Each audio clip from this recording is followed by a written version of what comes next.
What's up, guys? Gonna bring Nicole in just a second. I was messing around with some new audio equipment, and unfortunately, I could not get it working in time. I'm sure it's just some stupid little tiny thing that I'm unaware of how to fix right now, but it is what it is. So you're going to deal with this audio for today. I apologize. Oh, Vance is already in the comments. Thanks, man. But yeah, really excited for this one. No real reason to keep everyone waiting, so I'm going to bring Nicole in right now. So yeah, if anybody has any questions, like the ticker says here, if you don't want to have them missed, and I will try to keep an eye on the comments regardless. But if you want to make sure your question isn't missed, just shoot me a note or shoot me a message over on the Instagram. I have my phone right here, so we will make sure that those get on air and get in this live. All right, guys. And without further ado. Hello. How are you? Good. How are you? Good. So if anybody doesn't know, this is Nicole, Canadian Regius. I keep doing this because you're on the other side of the screen for me, but you're actually this. Oh, that's funny. Yeah. So I'm going to do that a couple times, guys. Yeah.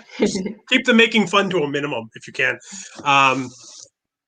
But anyway, if people don't know you, do you want to give a little introduction about yourself or anything? Or yeah, sure. So Nicole, Canadian Regius. I've been doing this for about 10 years now. It's my absolute passion. Love it. All I think about is snakes, and here I am. I mean, you can't really say much more than that. So, I mean, you just killed one of the questions. So you said 10 years. Well, I got my first snake as a pet in 2009. So nice. Then I had my first collection in 2011. So this would be my 10th season breeding. Oh, wow. So you've actually had snakes for over 10 years then. That's crazy. Yeah. If you don't count the ones I caught when I was a kid and kept under my bed. I don't think anybody really counts those because you weren't supposed to have them. See, I told you that they would be immediately in this. They can't stand me talking and it not being to them. Yep. So they think that they need to be up here. So yeah, that's why you heard mine earlier. He's talking in the wrong direction. We better help him. Yeah, exactly. I think something's wrong. So, like I said, that was one of the questions, but you kind of touched on this, I assume, but how did you come to get that first snake that eventually, brought you into all of this? So I started working at a pet store. I was just doing some co-op thing for school. And the owner, he had this ball python named Jack, and that was like the store pet. And he'd always get the newbies to hold Jack, thinking that they'd be scared, right?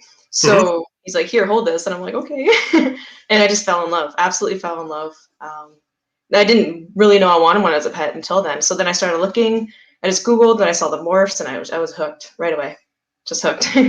So I got a pastel as my first ball python. I had a male pastel also. That was my first snake. Yeah. Nice. Yeah, I got it from a local pet store as well. But yeah, that's amazing. The chat is sounding off. We got 22 people already, and we just got started. So, awesome. Oh yeah, look at them all. All right, so let's just jump right into this, just in case anybody. I mean, you already introduced yourself a little bit, but just in case anybody's unfamiliar with what you're working with and what your goals are and stuff like that. Come on, projects you're Like working on. projects. Okay, so Yeah. I guess my main recessive it would be Pied. I put everything into Pied. My favorite. I'm just starting into clowns. I've had clowns for probably 7 years, but I just never went far with them. Until hopefully the next couple years. Black Exanthic, Desert Ghost. And then I have a new one coming. You know what it is, but I'm going to keep that hush hush until I get them. But yeah, so those are my main recessive projects. Incomplete Dominant, just a little bit of everything, honestly. And I mean, you can't go wrong. But one thing I'd say you're known for, at least up here in Canada, because I don't know if you had the first, but I know you're definitely the most known for the gene. But you have a lot of hurricane stuff. Yes. Yeah, I'm Um, not sure if I was the first. I know there's a few people around the time I imported them, had them as well. mhm. But I fell in love with the gene. I wasn't even looking to get anything new. I was just scrolling through Facebook. I saw H Winter, and I just saw a lesser hurricane, and I'm like, oh my god, what is this? And I went to his page and I saw he posted hurricane everything. I'm like, I've never heard of this. I saw the super, and then I was just I contacted him. I actually got that same lesser hurricane female that I saw first that got me hooked. Oh, So I you have her actually got now. the animal that I got got the same you one. Yeah. interested in the gene. That's Yeah, I sent him a picture. I'm like, I want one like this, and he's like, I have that one. So that's pretty cool because usually when you first see a gene, you're like, oh, I don't know, like, and you sit on it for a while, and then once you finally, it's a couple months, and you actually got the animal you saw that was like, I need that. yeah, That's fantastic. that's honestly what a lot of my purchases come. I'm always on, I don't know, Morph Market, social media, whatever, Instagram, and then I see something I like, I'll spend a couple days like really just researching it and then figuring out how it would fit in my collection. And within a couple days, I normally make my decision. Other stuff, of course, I'm like waiting on forever, like that Desert Ghost Pied. It took me 2 years to finally find one. But yeah, that's usually how it goes. That's fantastic. So I almost said that one animal. Damn it. Oh, the one's fine. The clown's fine. It's the other two from Europe that I'm waiting on. Oh, right. Okay, perfect. Yeah. So if people are unaware, yeah, here we go. Oh yeah. Brandon making it real easy for everybody. Yeah, right? I've told everyone about that one. He's so crazy. We actually both have animals coming up from Miguel on the first import this year. And yeah, yours is quite an insane pickup. Friggin' Cypress Batman. Yeah. How did that come about? Like, how did you land on that animal as what you needed for your clown stuff? Well, for the longest time, I knew I wanted Cypress Clown. Actually, what got me wanting one of those is seeing Billy's Cypress Spot-Nose Clown male, I believe it is. Yep. When that hatched, and I saw it at his facility in person, and I'm like, Cypress, holy crap. So for the longest time, I was looking for a female visual Cypress Clown, probably for a year and a half. I would have even taken a het at that point. Like, I was just couldn't find one. And then I'm like, well, I have a lot of clown females, and I really only have one clown male. He's a het. So I'm like, I probably could use a second male. And Right. Miguel posted his clutch. We don't know. I know, right? So he posted his clutch, and I forget who told me, but he's like, yeah, you contact Miguel. Like, he just had this clutch. So I contacted him. He's like, I do have this male. So I kind of him and hawed about it. And then he posted it. He's like, I got this male for sale. And I'm like, hey. And yeah, I just took him because the second he posted, I knew he would have been gone and would have regretted it. So. And that with Miguel or any of the big guys, if you hesitate for even a second when one of those Exactly, I've learned my lesson. Like, anyone, if you hesitate, you will regret it. Because and you know what? times it's happened to me. Luckily, I haven't had to go through that, mostly because I've heard the horror stories from Billy about either him and hawing or hoping to talk somebody down, and they're like, dude, what? No, the animal's gone. Like. And then your heart sinks, and you're like, damn it. And then you think about it, and like almost all the pairings after, like, well, if I would have just yeah, if I would have just had that. So actually, that's funny. The same thing happened to me with the ODYB Um, you know what? We won't go into that. I don't want to talk about my stuff. We want to talk about your stuff. Yeah, So that's a pretty sweet pickup. ours is okay. Yours is insane. Like that's it's going to be one of the coolest animals in Canada, like bar none. Sweet. That's awesome. So we'll just move right on. How many females are you pairing up this year, and like roughly how many clutches are you expecting, or at least hoping for? So this year, I'm kind of laying a little bit lower, I guess. I have probably 15 or 20 females I'm not pairing, just because I'm waiting for next year. I have males. I just really would rather just wait instead of just pairing them to whatever I have now. But saying that, I have about 33 females I am pairing. Oh wow! I'll be happy if I get 20 clutches. I'm not really expecting much this year, but we'll see. I already have a couple already going, and I do that to myself every year. I'm like, it's probably not going to be, nah.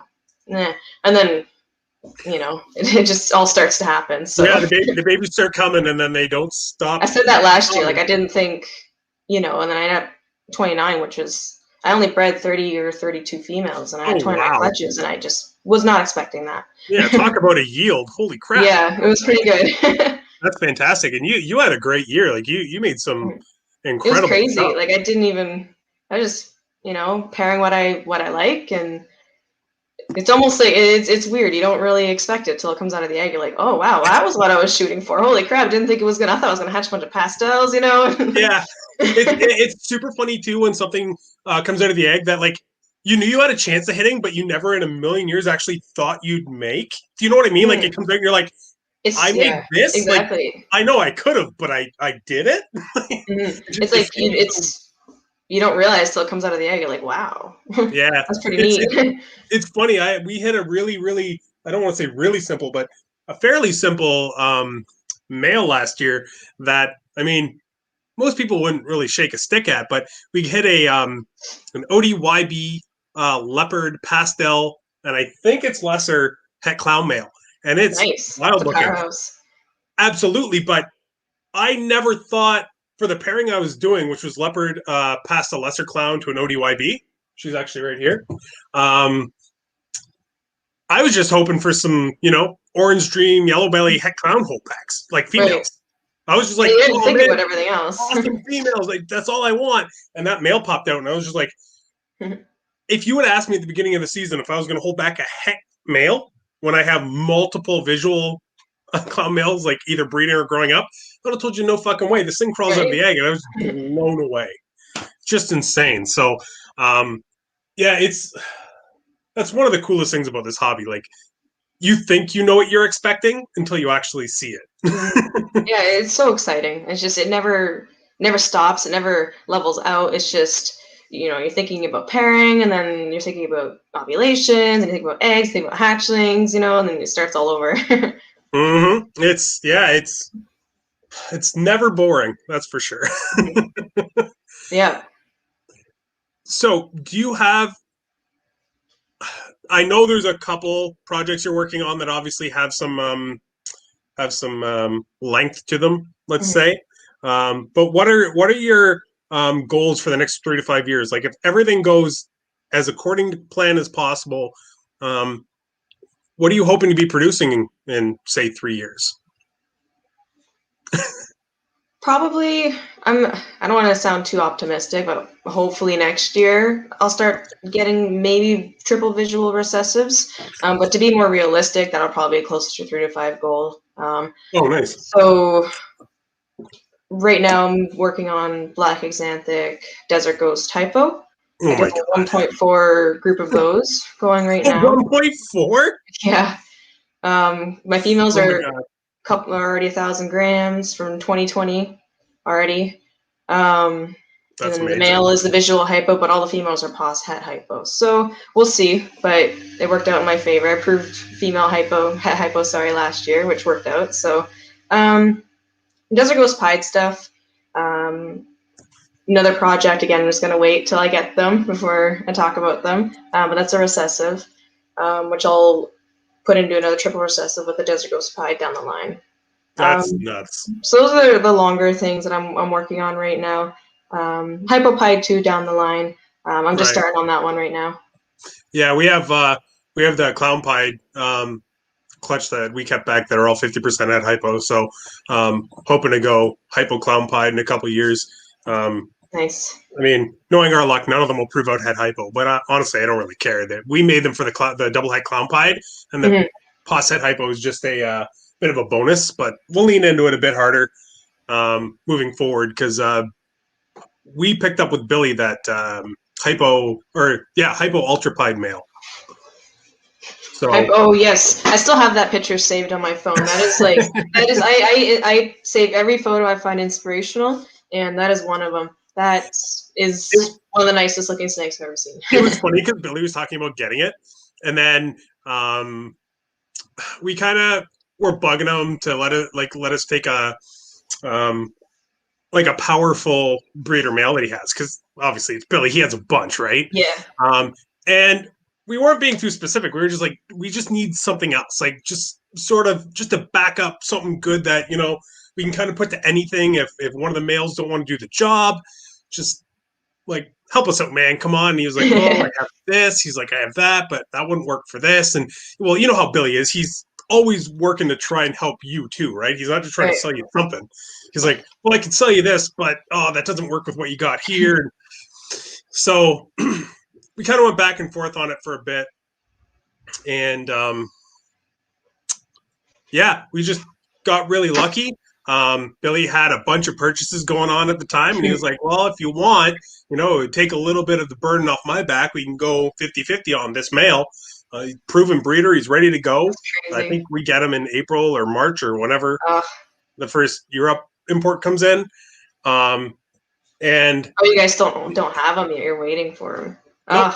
That's a bummer. Yeah, it's not. I mean, it's great because he's still coming. Like, obviously, stuff's going to happen, and hopefully, he has some later in the season girls that we can get him to for this year. Yeah. But then we split on also that leopard DG Hepide that I showed you. Right. And that he came in while Billy was in the process of moving, so he's still here, and he's been doing some work. Yeah. So, it's been it's been fun. Hopefully that dude comes in soon, but we could be on the cusp of a second like triple visual recessive project kind of accidentally. Yeah. It's like what a way to get into projects, all three projects. Like the best part about it is we didn't have any Ultramel before that. So that's the way to step into Ultramel, I guess, right? Yeah, I mean, you can't really go wrong. Or the visual. I mean, why not throw a couple more in there? So right after we agreed to pick him up with Billy, I turned around and bought a Bongo Mystic head Ultramel female. Ooh, that's cool. Yeah. That's cool. So I was like, if we're gonna have this amazing like triple visual male that has Ultramel in it, and I have none, I assume for the first couple of years, Billy's gonna put him to hypopides and stuff and make visual like single gene codom, double hets, and double visual single hets, all that kind of stuff. And I was like, I want just a really cool female that you wouldn't expect in that project. Do you know what I mean? Like, that's really unique. That's what I like about that. Yeah. So I mean, in 2 years, if I can hit a Bongo Ultramel double head hypopide, like crazy, oh my God, I'd be stoked. And it's just a beautiful animal too. So I'm very fortunate and very, very lucky to sort of be in the position I'm at where, we have access to Billy and all that kind of stuff. I don't know why that comment's still on the screen. Well, I don't think anybody here is going to disagree with you, Levance. Right? DG is where it's at. I cannot wait. 100%. Unfortunately, I only have one shot at visuals this year, which kind of makes me sad. I have none, so you do you. Like, it's make me feel a little better. But I mean, for the most part, I don't know. It's just it's nuts. That's what it is. Yeah, this whole hobby is just so crazy. I was just talking to MJ Trap Talk on Saturday. Yeah. And you know what? It's just for us at least finally starting to get to the point of feeling like real. Do you know what I mean? Like we're looking at our collection and going, "Oh my god, we can do this!" Like, Yeah, "Oh, these things are ready. We can do that!" Like, holy crap! And it's it's exciting. wild. Yeah, Yeah, it's just it feels so surreal to it's a good word spend all for this it. time and effort building this up and cleaning and feeding and Mhm. water and all of a sudden be on the cusp of like, holy shit, I can make that. Holy shit, I can Yeah, make this. Like, it's a really cool feeling. yeah. Back when 10 years ago, I guess I would have never even thought that most of what we see now was even possible. It's incredible. It makes you excited for the next 10 years. You know?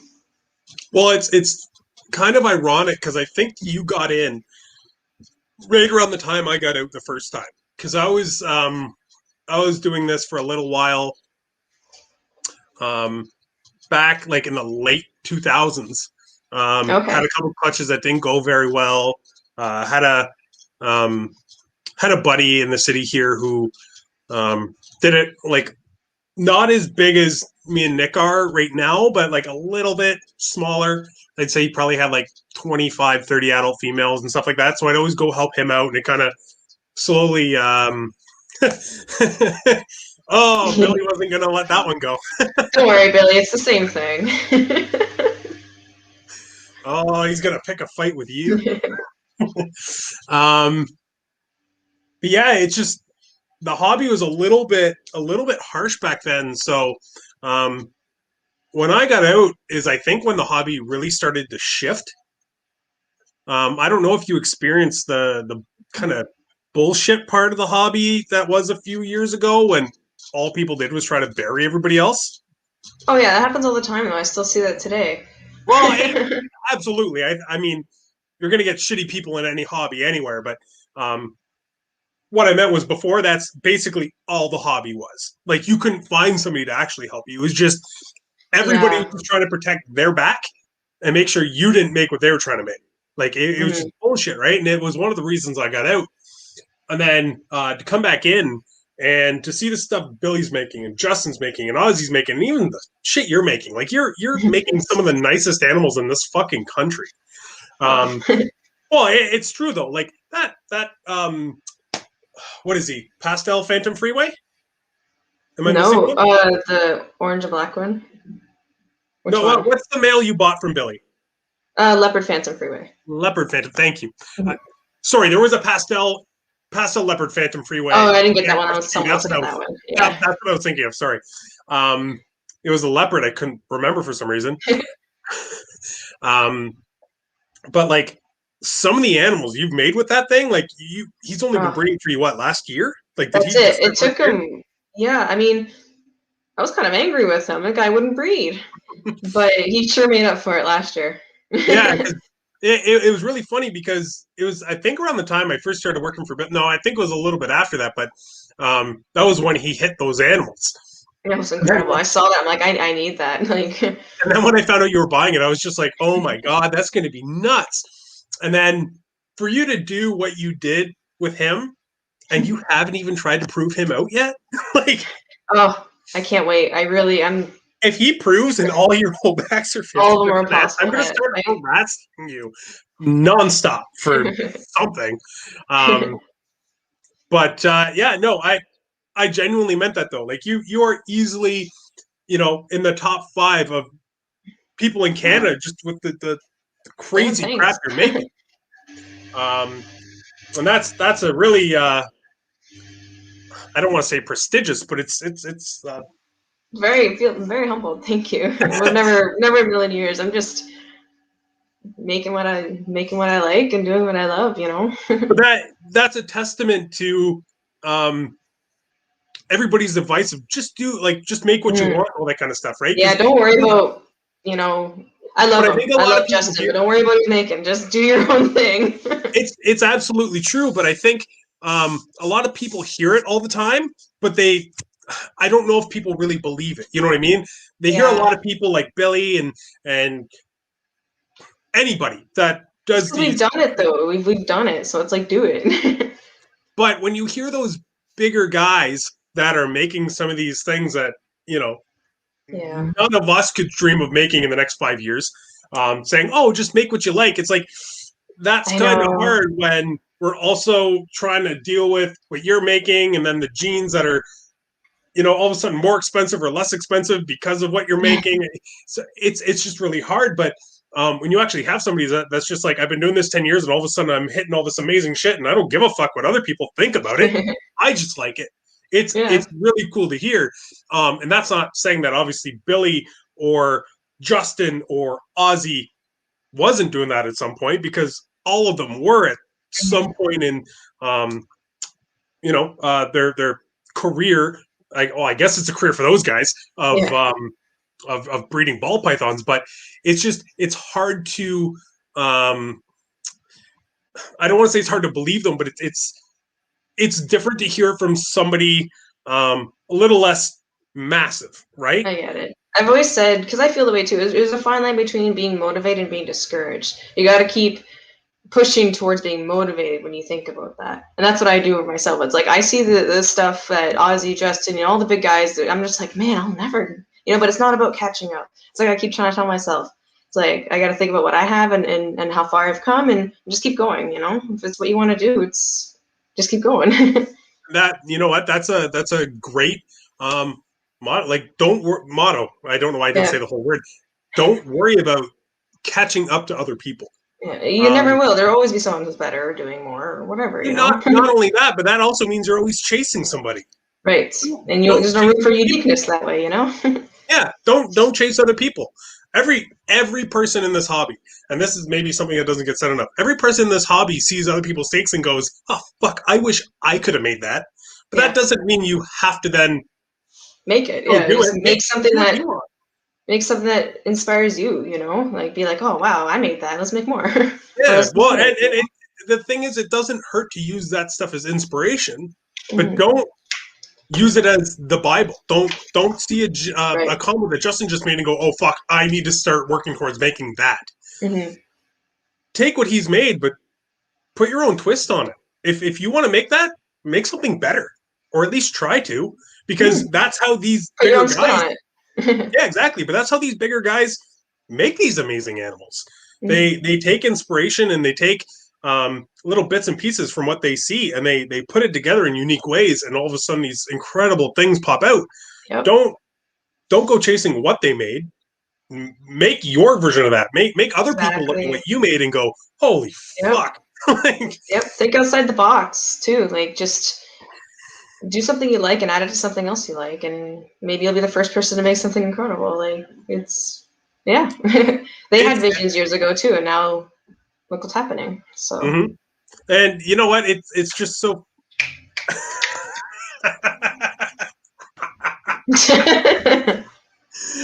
that's amazing. That's so funny. It should totally like. Oh man.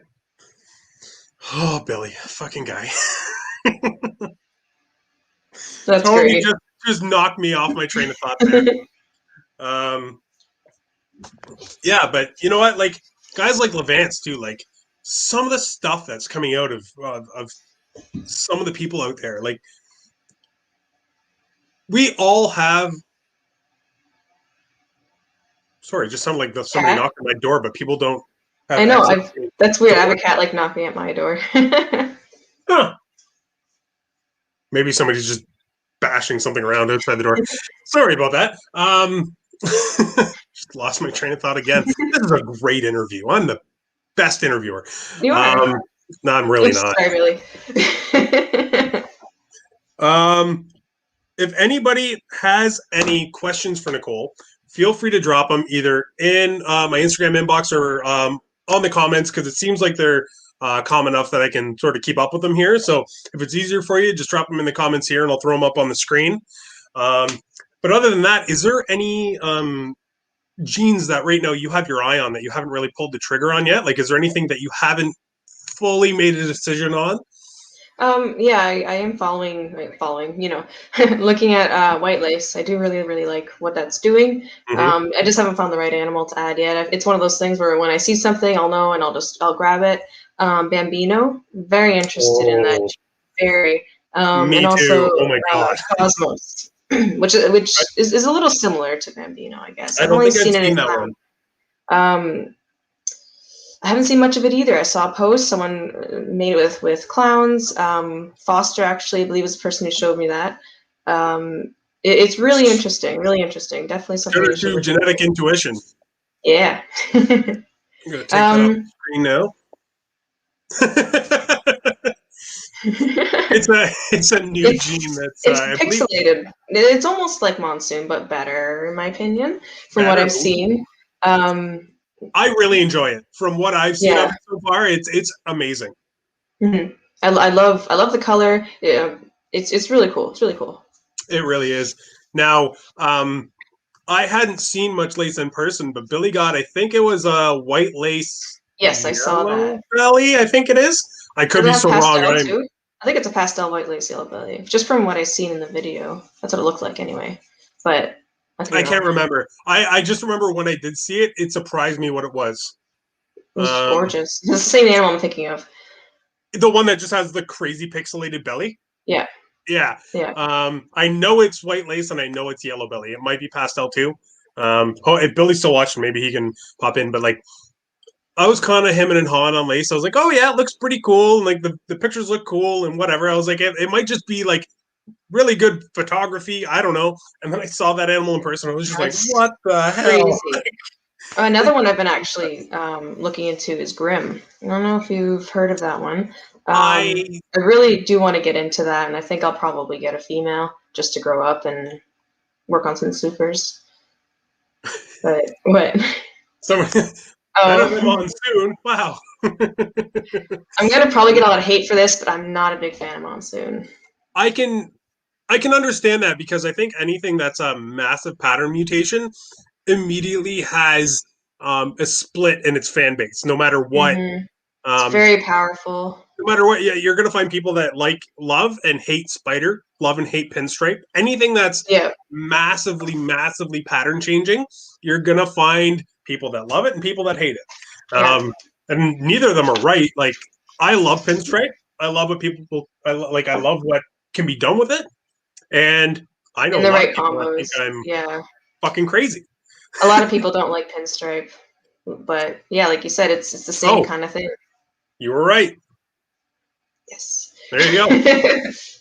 I'm not surprised though. That thing is bright. So yeah, I was really jealous. Out of all the animals he got, that was the one I was like, man, I would like that one. The lace clown got me. Yes, very nice. And that one, yeah, for sure. What's up, Jason? Hey. Yo. I don't think I'm supposed to talk about Jason's stuff, so I'm just gonna breeze right past that, like what he and you discussed. I'm not even gonna talk about it any further. But I asked for questions, and I don't think I got any. You guys kind of suck. No, I'm just joking.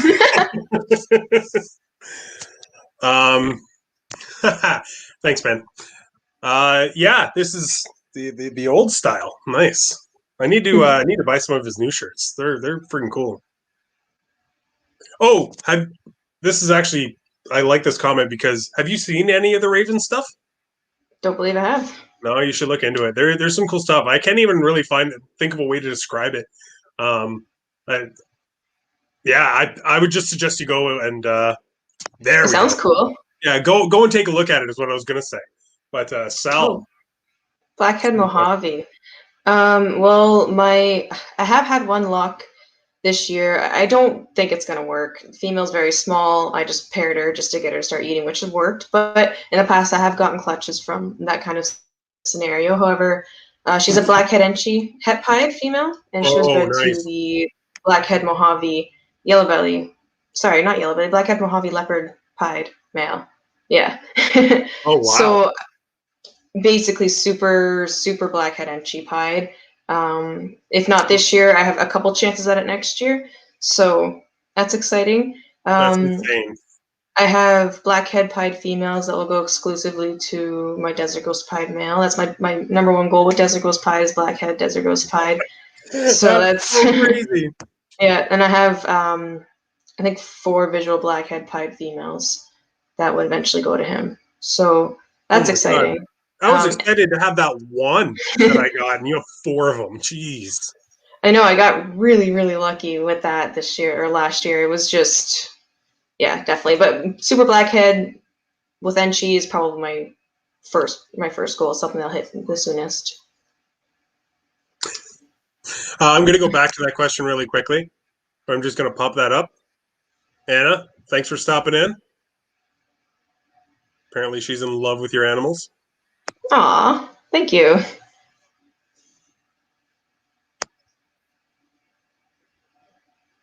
That's a good question. Yeah.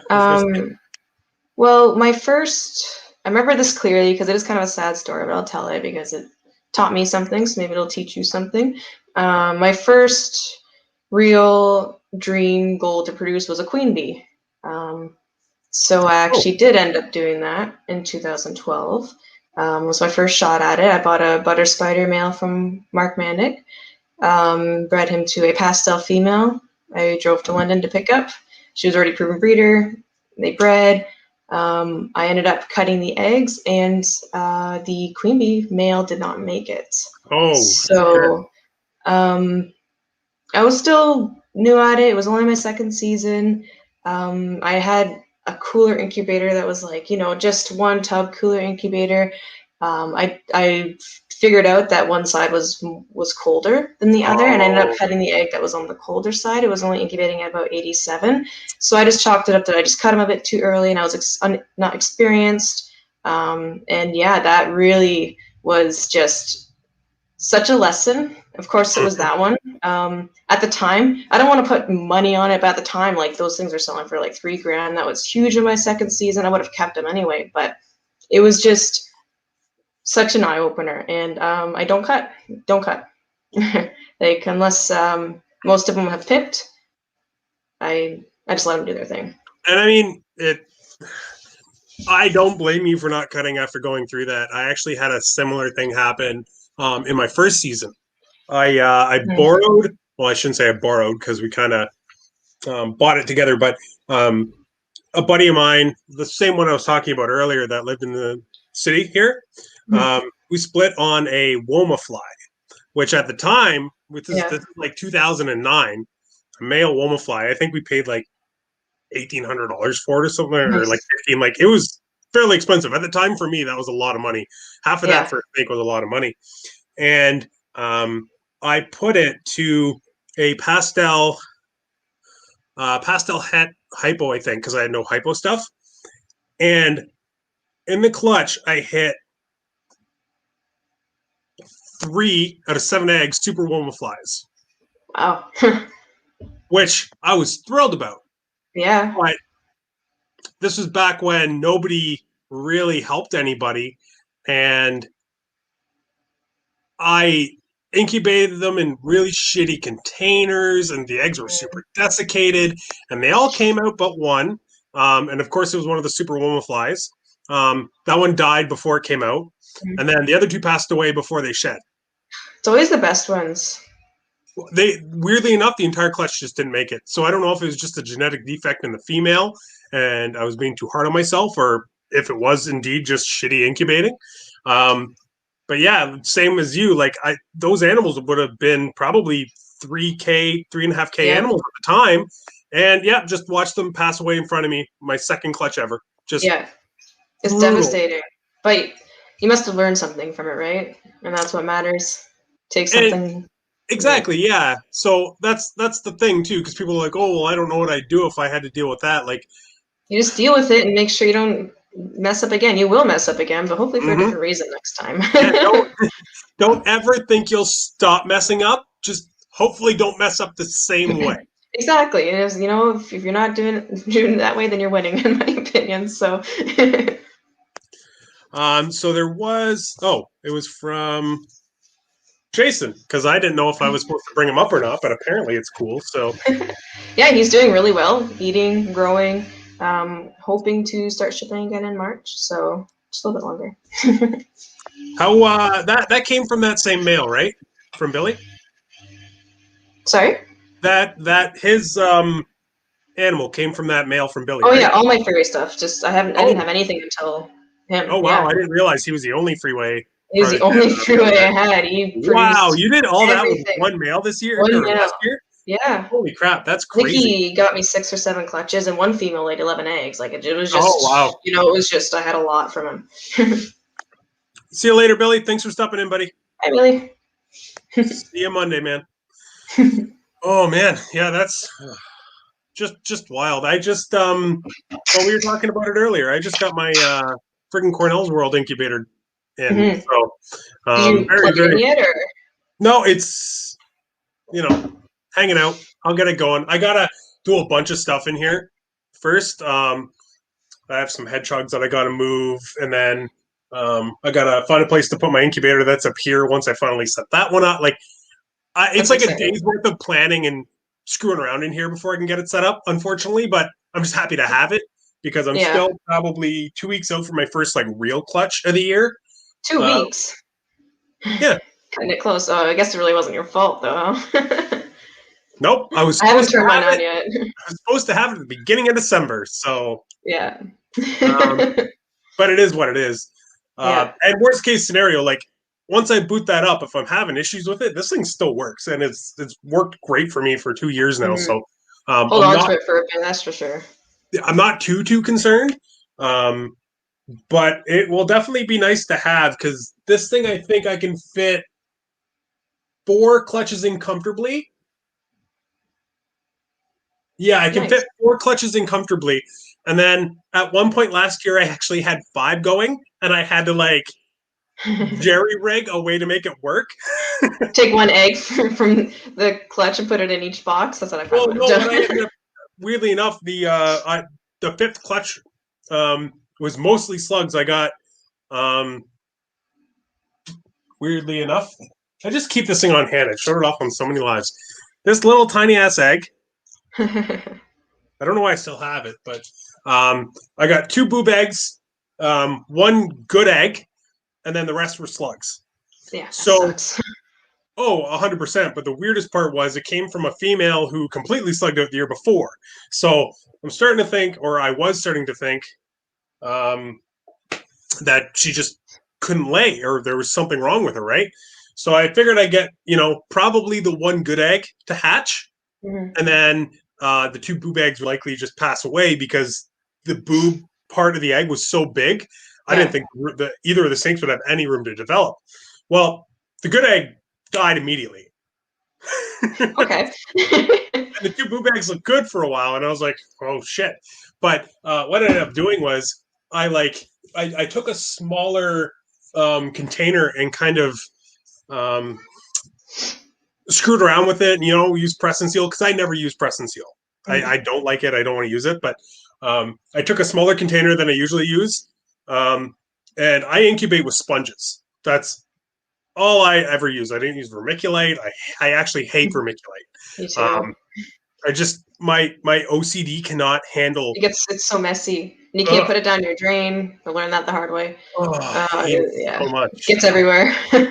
Drives me nuts. So basically what I did was I took a smaller container. I cut the sponges in half so the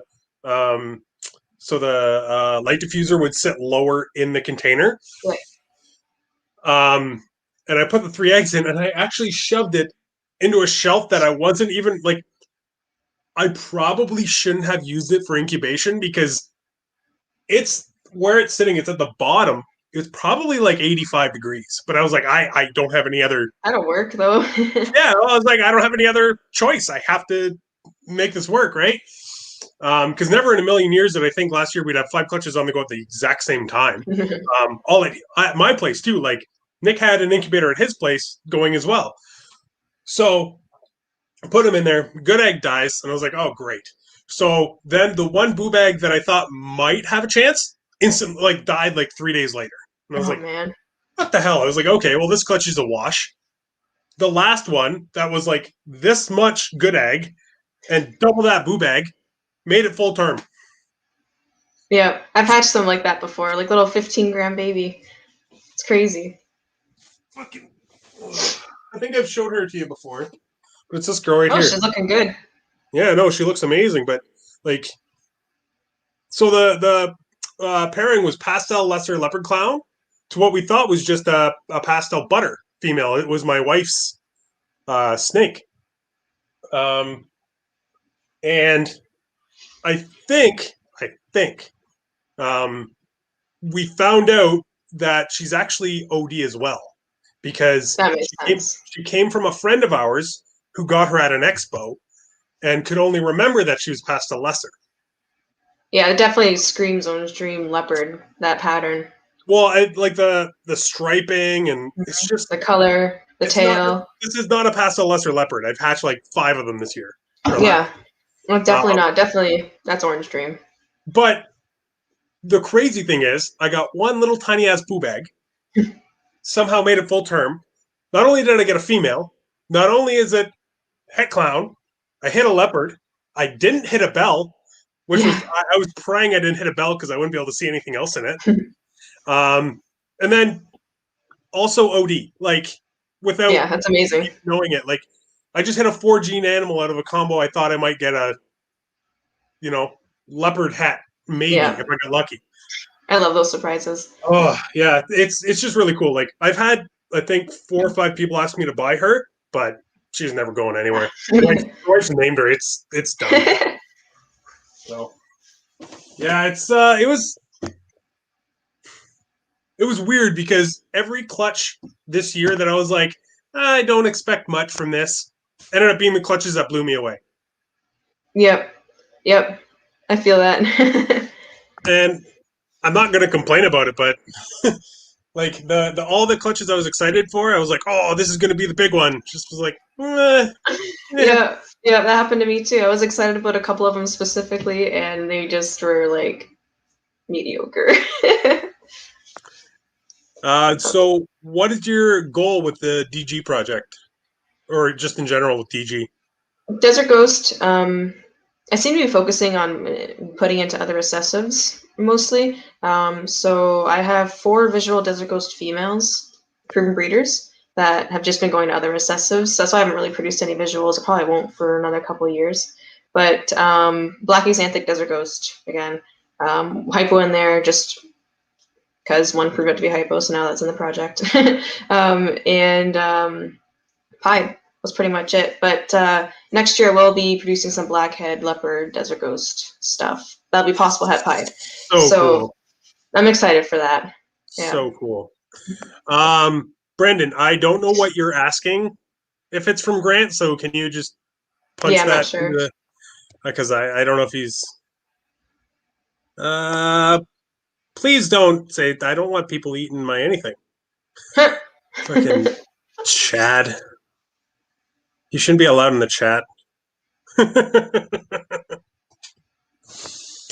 So, do you have any plans to try to get your male from Miguel into breeding this year at all? Or have you just sort of written him off till next year? No, I'm not going to do that. There's no point. That's fair. Just going to plan him for next year. I know a lot of people that try it like 300-400 grams with their males sometimes. And I've done that mostly with my own animals, my holdbacks. But nah, I can wait. The one beside you. I don't know what he means. I give up. Oh, he said the incubator, the one beside you. Oh, so your old one, I think? No, I made it. Because I'm handy. I'm not handy at all. I have no idea how I made it work. But I just made that. We bought some 12-inch heat tape. Got a wine cooler that a friend wasn't using, and sort of went to town, and I fucked around with it a few times and tweaked this and that, and it works like a charm now. I do like it a lot, but time to move on to bigger and better things. I'm gonna have to get a second one soon. Definitely not. I actually have a thing about people touching my head. I will punch you. I'm not joking. Not Foster. Yeah, that might be a little scary, but I mean people in general. I don't think I want to try and fight Foster. Oh man. Jay, what's up, Jay? Favorite holdback from 2020. Um, hmm. Probably Orange Dream Leopard Freeway male. He's not in this room. That's I'll right. show You you don't my. have to show it if you don't want to, but Oh, I want to. He's just not in this room. oh, But fair enough. I'll grab my second favorite that is in this room. She's like Nice. right here. You're asking a lot of people to have a lot of trouble there, Chad. This is the Blackhead Mojave Pied female. Oh my God. I believe she's also Enchi and Leopard, but I'll have to prove that out. That is crazy. Yeah, she's really cool. I Huge already. love the saddles. I love how like erratic the borders are. Yeah.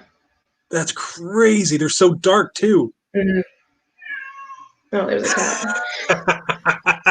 I'm so glad that I'm not the only one that has cats intruding on this one. I'll show one more because why not? Make sure I show the one I like more. This one. This is a Hurricane Yellow Belly Het Clown female. Oh my God. Who's that? She's crazy. Can't believe that's just Hurricane Yellow Belly. Right? That's awesome. So you'll have to make more of those so I can buy one. I have two of them. They're both mine. Actually, three. I have a male too. But the Het Clown really seems to take away the swirls, but adds such a nice brightness that I really like. And the visual is just going to be nuts. So I'm excited for that. It's weird that it takes the swirls away, but it still looks that cool. Like you can still tell it's a friggin' hurricane, right? Like, right. So neat. I don't know if you have them close by or what, but somebody wants to see your black axanthics. Okay. I'll just be right back. Oh, you don't have to if it's a pain. No, it's just I have two rooms, so I just gotta go in my other room real quick. Be nice. I know. Room. Damn. Oh, thanks for all the questions, guys. This is awesome. Keep them coming. Really appreciate it. We'll probably go till about 8:30 on this one. So yeah, help us fill some time. Throw whatever questions you have out there for Nicole, myself, anything really. What's up, Christy? Oh, that is not what I meant to put on there. Where was your question, Anna? Oh, there we go. All right, can you hear me? Yep. Oh, that was Kayla that asked for the black axanthic. So I only have two: the proven male, and then this girl that was a surprise. I'm still trying to figure out what happened, but she shouldn't have happened. She don't know if the female proved out het or if this is an anomaly where the male reverse parthenogenesis. I don't know the term. There is a term for when the male does that, but I don't know it. Yeah, when the genes of the male just completely takes over. Right. So I'm dubbing her Firefly Black Axanthic because the female was a fire, the male was pastel. She was a fire het hypo, and the male was a pastel Black Axanthic het hypo. That's insane. So yeah, and she's pretty cool. She's already darkening with how small she is. So you can tell like just how in. I mean, obviously the coloration isn't going to be that great on a video like this versus like, in person, but you can see even over the video how wild that animal looks. So yeah, she was really surprising. Really surprising. There was something else I had up a second ago. Oh. It's already on the screen. I'm an idiot. Dream snake. Now that changes often. Snake in general. I mean, I have a lot of species, but for ball pythons, I can't even tell you. I just keep going. Like it's just every year it's different. I'm kind of past. I don't want to say I'm past the dream snake thing, but there's just so much out there right now that I'm just excited about everything.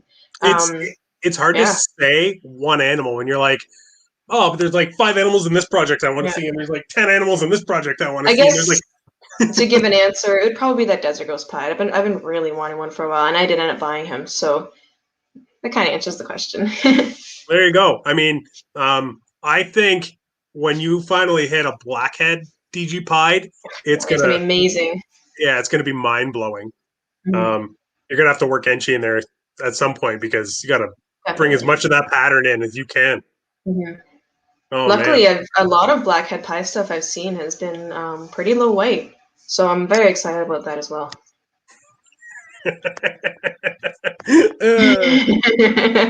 I love it, Foster. That's so true. Oh, Robert said, Oh, I believe I have congrats. yeah, congratulations. That's amazing. Love it. I don't know why this comment's out there, but I would love to see one. Hypo Desert Ghost Clown Pie. Nice. Hypo DG clump. Yeah, I would love to see that. That'd be wild.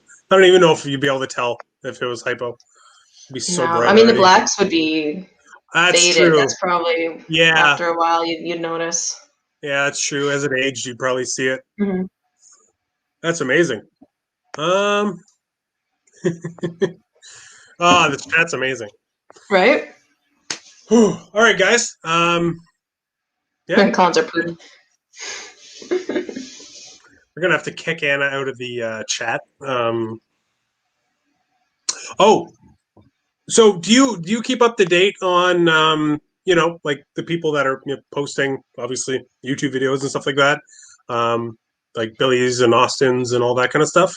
I tried to. I didn't for the longest time. I don't know what happened. I used to do videos 8 years ago and Mm-hmm. kind of stopped the whole YouTube thing until recently. I've been subscribing more. I've been making sure I watch them when I clean, which has actually been quite nice to have something to watch while I clean the snakes. So yeah, I'm up to date now for what I'm It's subscribed to anyway. it's like when you first realize that you can put something on while you're cleaning, it's like game changing It because is. It's like, for the why didn't I part do of this 10 years ago? Like, just sitting here in silence scrubbing bins, you're just like, oh, this is that's what I fucking did for the I'm longest running all time. And these sometimes things. I put music on. I was like, meh. But yeah, I got a little tablet now. I put it on and. Yeah, I throw my iPad up and I just, Mhm. watch YouTube or watch a show that I'm watching, and it makes it go by so much quicker. That's a little life hack for anybody that just sits in their snake room miserable while they clean poop. But I Just, find myself doing like I'm in the room longer, but I'm enjoying it more, you know? exactly. So Yeah, you're not just like I said, clean the tub a miserable the little bit entire extra time. just so I can watch Yeah, the rest of the video, you know? yeah, and it works out perfectly though because it never hurts to get one more animal done, one more bin clean. Like Yep. it's never ending, but if you have one less to do the next day, it doesn't hurt. Mhm. Google Home is life. Apparently, Google Home has like a tablet version now, which I wasn't aware of. Really? Which is kind of cool, I guess. I didn't know. Yeah, I guess they have like a little like screen one that I I don't don't know. know. I watch too much Black Mirror. That stuff freaks me out. Yeah, now, I'm now gonna you press just the made wrong me. button one day and my house You just, collapsed. you just made me second guess all the electronics I have in my house because I forgot about that episode. That's terrifying. We have 52 people watching. This is, I think, the most I've had so far. So you guys are awesome. Thank you so much. Thanks for the support, guys. Yeah, this is crazy. People obviously want to see you. You should come on these more, or start I'm doing your trying. own. I'm trying to get out of my shell. Like Billy's was my first ever any kind of video or anything, and I had fun. So why not? You know, I'm trying to muster up the courage to start making YouTube videos. It's funny because for the longest time, I never thought I'd be doing this. I never thought I'd be on YouTube for any reason. I was like, you know what? I'm kind of shy. I really don't want my face out there. Blah blah blah. And 100% props to Atypical Origins, Tom and Casey, for almost forcing me out of my shell. And they were like, no, you know what? Just come on one of these lives with us on Instagram. They're like, it's not that big of a deal. It's only 20, 25 people that watch. It's like whatever. And I was like, you know what? I don't want to say I know a lot, but I know a fair bit.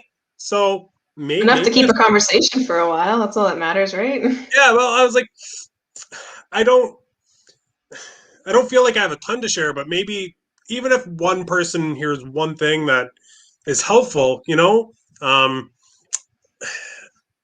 I wanted to be the opposite of what I didn't like in the hobby before. And I was like, if I can help one person, I was like, all right, you know what? I'll suck it up. I'll just do it. Mm-hmm. And then after the first time, I was hooked. It was just like, all Yeah. right, you know what? I love this. I'm just going to keep doing this. And Yeah. Yeah, it's fun. It's like, especially with COVID right now, it's nice to have a conversation with someone who it doesn't think I'm crazy for talking about this. So, that actually brings me to a question that I had that I totally forgot about. So I appreciate you saying that. Um, is your partner involved with the snake stuff at all? Because I know the last time I saw you at a show, I believe he was with you. Yeah, Um, probably. So involved, he helps me out. He does. He oh, does a lot okay. of things I don't like to do. So my monthly big bin cleaning, he gets to do Mhm. all that 'cause he's amazing. He helps. He makes sure the rats are fed and watered. He helps me clean when he's available to the rats. Otherwise, all the pairing and stuff and the snake stuff is me. But So he does anything you I ask breed him all to do, your he'll own do it. rats too. Yes. Oh wow, Yeah. I didn't even know that. Yeah, That's I awesome. have to. I've hated not having my own rat supply when I didn't.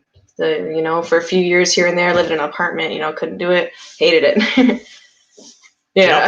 I get it. I Yeah. wish I could. And honestly, like I feel like I could keep my wife Sierra, who unfortunately couldn't be on this live. Um, I could probably keep her like full time, uh, like employed doing rats because there's Yeah. so many people near me that need them. Yes. On top of how many I need. If I had a bigger space, I would 100% probably pull a Peter Williams.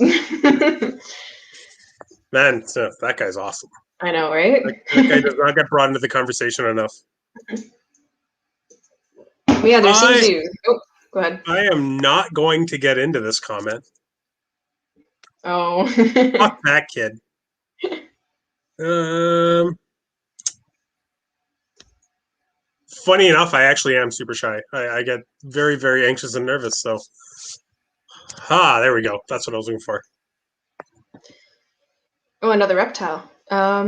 Well, I do currently have carpet pythons that I have been not seriously breeding. I feel like I'm just doing it for fun now because nothing's happened. But I don't know. I just haven't been too.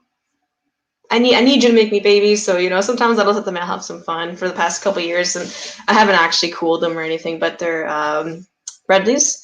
Oh, nice. I absolutely love them. So I have a pair of that. But if I were to buy something new, if just for a breeding project, I might buy a male for my green tree python female. That would That's be a awesome. challenge. I love challenges, and I feel like that would be really rewarding.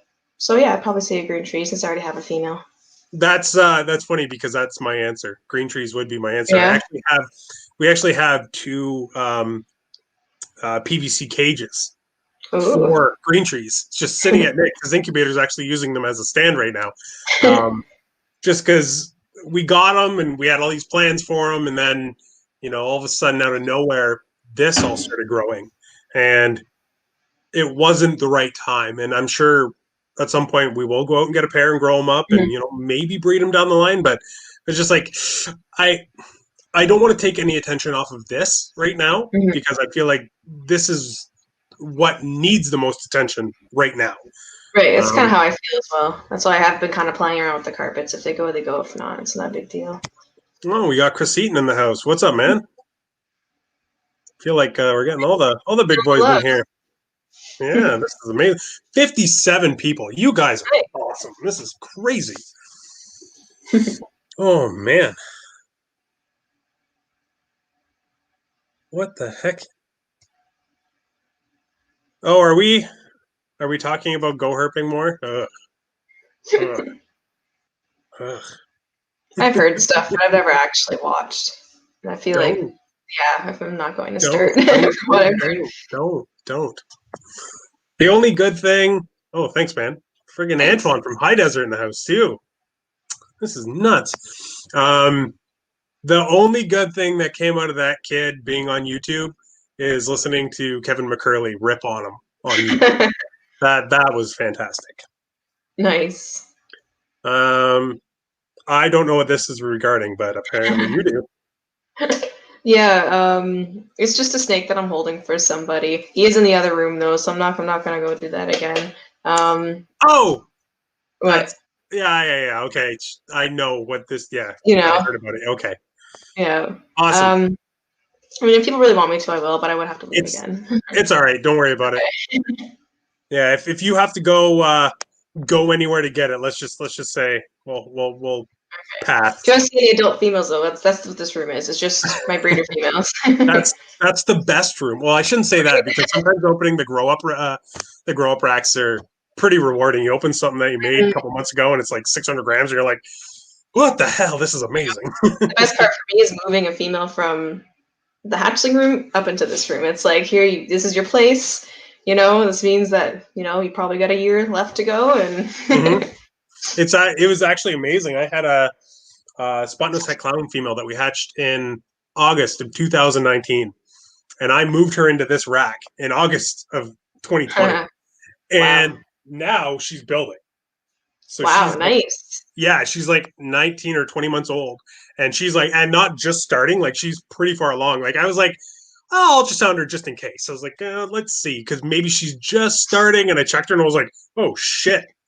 So I weighed her, and Nice. she's like 1,900 grams. I was like, Why I not? guess we're gonna try. Like I don't expect much out of it, but holy I had crap! females last year do that. What? Let me see. 2017's one for me. 2018's one for me last year. That's So amazing. yeah, they were of I size. mean, They were bull rocking. yeah, and that's what she's doing. So I figured, hey, you know what? If she lays me a clutch by the time she hits 24 months, I'm not going to complain. I had a spied head hypo. She's actually the mom to the double head clown pied 50% head hypos that I made. She laid for me, I think, on month 19. Wow, I got her that's from amazing. Billy. I got her from Billy, and she was like 1,300 grams, and I'm talking like a long, skinny 1,300 grams, not like overly fat and like um by like 10 months old. It was wild. She just grew, and I didn't feed her anything extra. Like my adult females get one small a week. That's it. I don't feed mediums Mm-hmm. unless I have a couple of monsters, my ivory and stuff. Like I'll feed them a medium once every month ish. Mm-hmm. But for the most part, everything just gets smalls. Yeah, some of them just. I have a few that are like that from last year. It's crazy. I don't know why. I always love this question because Overrated. Lavender albino. so we're gonna end the live now. That is a bit harsh. I could probably think of something better, No, but it's totally cool.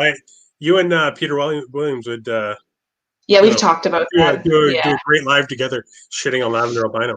yeah. I have so much lavender albino. I mean, if you like it, you like it. But I feel everyone has their own thing, right? It's just as I an definitely adult, they don't do much for me. that's fair. I definitely think lavender albino and like toffee and candy and all those definitely have a lot more legs than standard albino. Um, Yeah.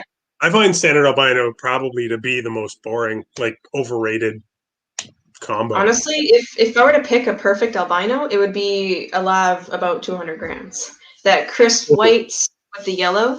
So almost like an albino, but just insane contrast. That would be Just perfect. They stayed like that just before the lavender starts just creeping in. before the lavender starts. Yeah, they're like that would be perfect. If they stayed like that, then I'd love the gene, but they don't. They go ugly.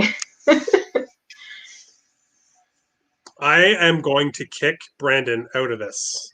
I'm a non-believer in this one. I think they're different. Oh, me too. I think that's probably, but You know that I think they're different, so it wouldn't be surprised if they were allelic though. But other than that, but the way that Stranger was discovered, if they were the same thing, I would probably give away my animal. That's how like I won't, but I'm just saying like that's they're how not sure the I same am that thing. they're not the exact same. Like a lot of people compare, let's say, the pastel stranger to a mahogany stranger, but I saw a pastel bongo clown today that could have been in those two pictures, but like, oh, bongo's the same too. You know what I mean? It's like, with clown, a lot of things react similar. Doesn't mean they're the same, but Well, and that's just my opinion. that's the big thing too. They're like, oh well, look at this stranger. It looks kind of like a mahogany. Like, I think it was Wilbanks. So I was like, oh, look at these two animals. I know they don't look the same, but like he legit had a video with Brian Barczyk. It's like, look at this stranger and look at this mahogany. They don't look exactly the same, but they could. Like, what? How is that an argument? He's like, well, I want to see 10 of these and 10 of these. I was like, I'm sure within 10 you can find 2 that looks remotely close, but in 10 animals you can find a fucking my brain's just shorting out on me here. But you know what I mean? I'm sure you can find a really shitty lace that looks like a really nice pastel. That's a really bad example. That's maybe like a blackhead and a cinnamon, maybe, or a black pastel, something like that. Something, yeah, exactly. Where they both almost look normal. You can find ones that look. If you look hard enough, you're gonna find similarities between a lot of things. I think a lot of people are just upset that they can't get the gene and are trying to tank the price to make it more accessible for them. Like just either wait it out or I don't know, take out a loan if you want that bad. Like don't. Yeah, it's just I don't know the points. I don't get the point of it.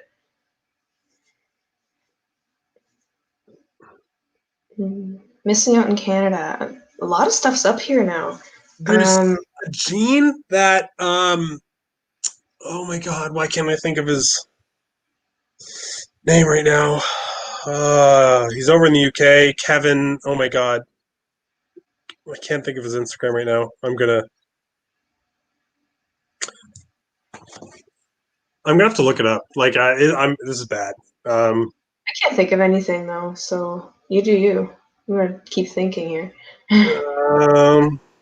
Besides the ones that I mentioned earlier that are kind of like Cosmos and Bambino and things like that, but that's not really out there yet. I can't even find it. This sucks. But there's definitely a couple genes over there that I would like to get my hands on. Unfortunately, the names are escaping me. But they definitely have some cool stuff that I think doesn't get a lot of attention here. And I'm not too sure why, especially with all the Facebook groups out there right now. Everybody's sharing everything, but who knows? It could just be that the right person hasn't seen the right animal to bring it over. Very true. Paul's trying to stir the pot. I think everybody's excited for Bambino. Oh yeah. Disco. Is there any up there? Do you know?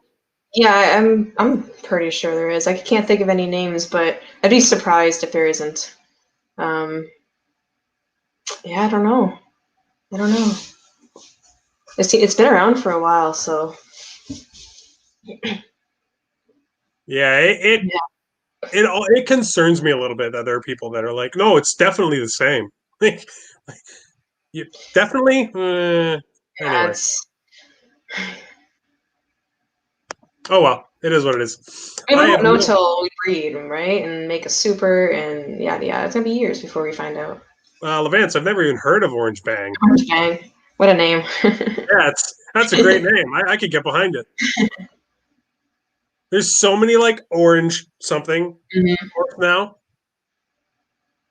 Yeah, Orange Glow, Orange Dream, Black Magic. Isn't that It's like a Black Pastel Mojave or something. That's what I thought. Did somebody name a gene that too? This gets confusing. Way too confusing.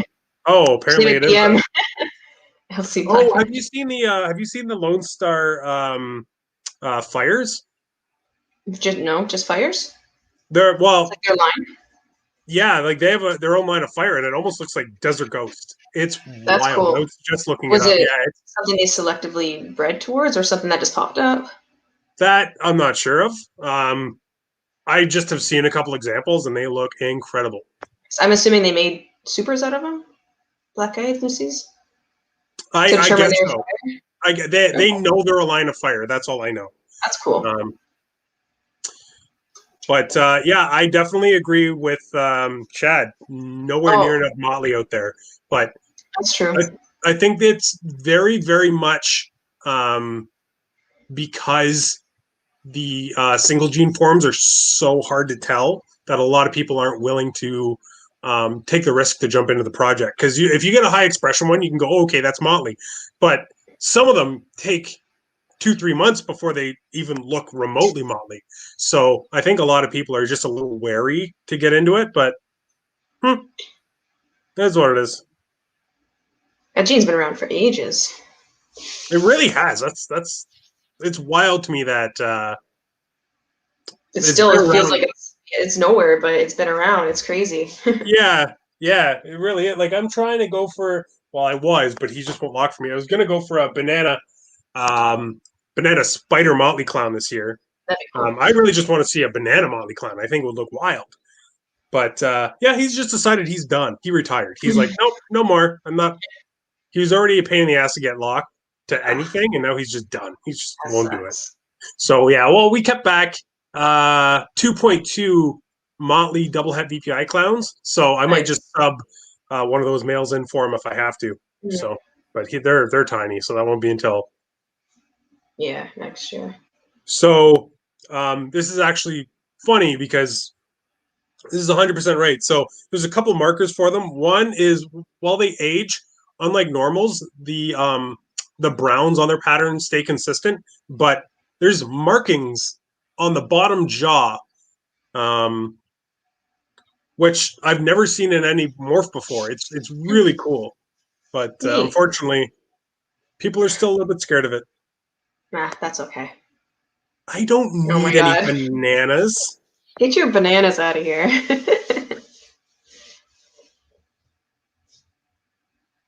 I haven't seen enough to form an opinion yet I on that. somebody changed the name too because I saw Miguel calling it like the Z gene or something like that, or the Z morph. Yeah. I don't know if he's just simplifying it or if he changed it, but I I have think no it's idea. still, yeah. That's a good question. The genes do not understand pseudous avoid completely. Well, it's not because they don't understand it, but cryptic. I just don't want to. I know. I just don't want to. It's just another headache. And that's totally fair. We had this Yeah, discussion not on air before, so yeah. It's just, it's beautiful, but the L-belly asphalt stuff is enough of that for me. that's very fair. Yeah, you're working with a lot of it. Like we only have for our freeway stuff, all of our females are guaranteed asphalts. So we're not aiming to make freeways. Everything we have is super asphalt stuff. Yeah, that Like was the way it was going to plans. go originally. But I saw that male and I had to have him, right? So plans changed. And that's, I mean, that male's unbelievable. So that's Right. very So it fair. worked out. If he proves out too, oh my God. If you can I, remake that in a visual clown, yep. I think it might be the coolest clown ever made. And the fact that he's going to a pinstripe clown is even more exciting, I think.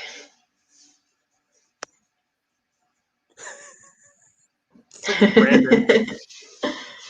Oh man. Oh, this is a morph that doesn't Oh get talked yeah, about. Shatter. That one's cool. Yeah. Um, I think a lot of people are also scared of Shatter because it's so it's so variable. variable. Yeah. Yeah. It's like you could produce an animal that Shatter and I don't even know. And then others, it's like Paradox. I It's a think he's sexy talking headache. about Krypton. Sexy He's headache. not wrong. That's Oh my fair. God, That's that's great. fair. He's been trying to get me to take his well, he hasn't been trying to get me to take. I've been harassing him because I want it. Pastel GHI Krypton male. Thing is Ooh, unbelievable looking. Just so nice. Boone nice. has some crazy These crazy are crazy. stuff. I knew Migraine and a Muir were the same. I haven't even heard of Gizmo. I've heard of Gizmo. I've never thought about all those being the same though. Hmm. Oh, are you working with any paint or Sentinel stuff? No. That's another one that's been around forever. I just not avoided, but I just never got into it. But I feel like I'm gonna regret that. Holy crap. Levance just sent me. So, you know how we kind of giggled at the name Orange Bang? Yeah. He just sent me a picture of some supers, and I don't know if this is going to show up on the screen. Oh wow. They're insanely bright orange. It is not showing up on the screen, guys. Sorry. Trying to get the color across here. Oh, super OD with a lot of blushing. That's Yeah, pretty. it looks like a better Super OD. Yeah. Oof. I might need to look into that now. Holy crap. That is insane. That's Thanks, cool. Vance. That's awesome. I appreciate that, man. That's really cool to see. Neat. So, is there anything that you want to get into, but you just don't want to take on like a whole new project right now? Because I'm at that point with about 5 different things. First thing that comes to my mind is toffee. As much as I like it and I feel like I could make some cool stuff with it, it's just another recessive. Not yet, because with that comes a bunch of holdbacks, and I don't have the room for it yet. So that's probably toffee. We sort of accidentally happened into the VPI clown, like VPI Xanthic clown project, because we were looking for like a backup clown male for our pastel luster leopard, and actually ended up buying a better clown male. We bought the spot nose yellow belly clown from Will Morose, and just by chance, it happened to also be 50% het VPI. So we were like, okay, you know what? Might as well just buy a VPI Xanthic to prove him out, because if we know he's het, at least we can list the babies as 50% and all that kind of stuff.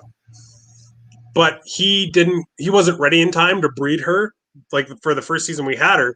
So we were like, well, we'll try the Motley Clown tour, and he was one of the 2 snakes that he ever locked. So we just sort of started working on Xanthic clown stuff, and then we bought the VPI Xanthic het clown that I posted, I think, yesterday.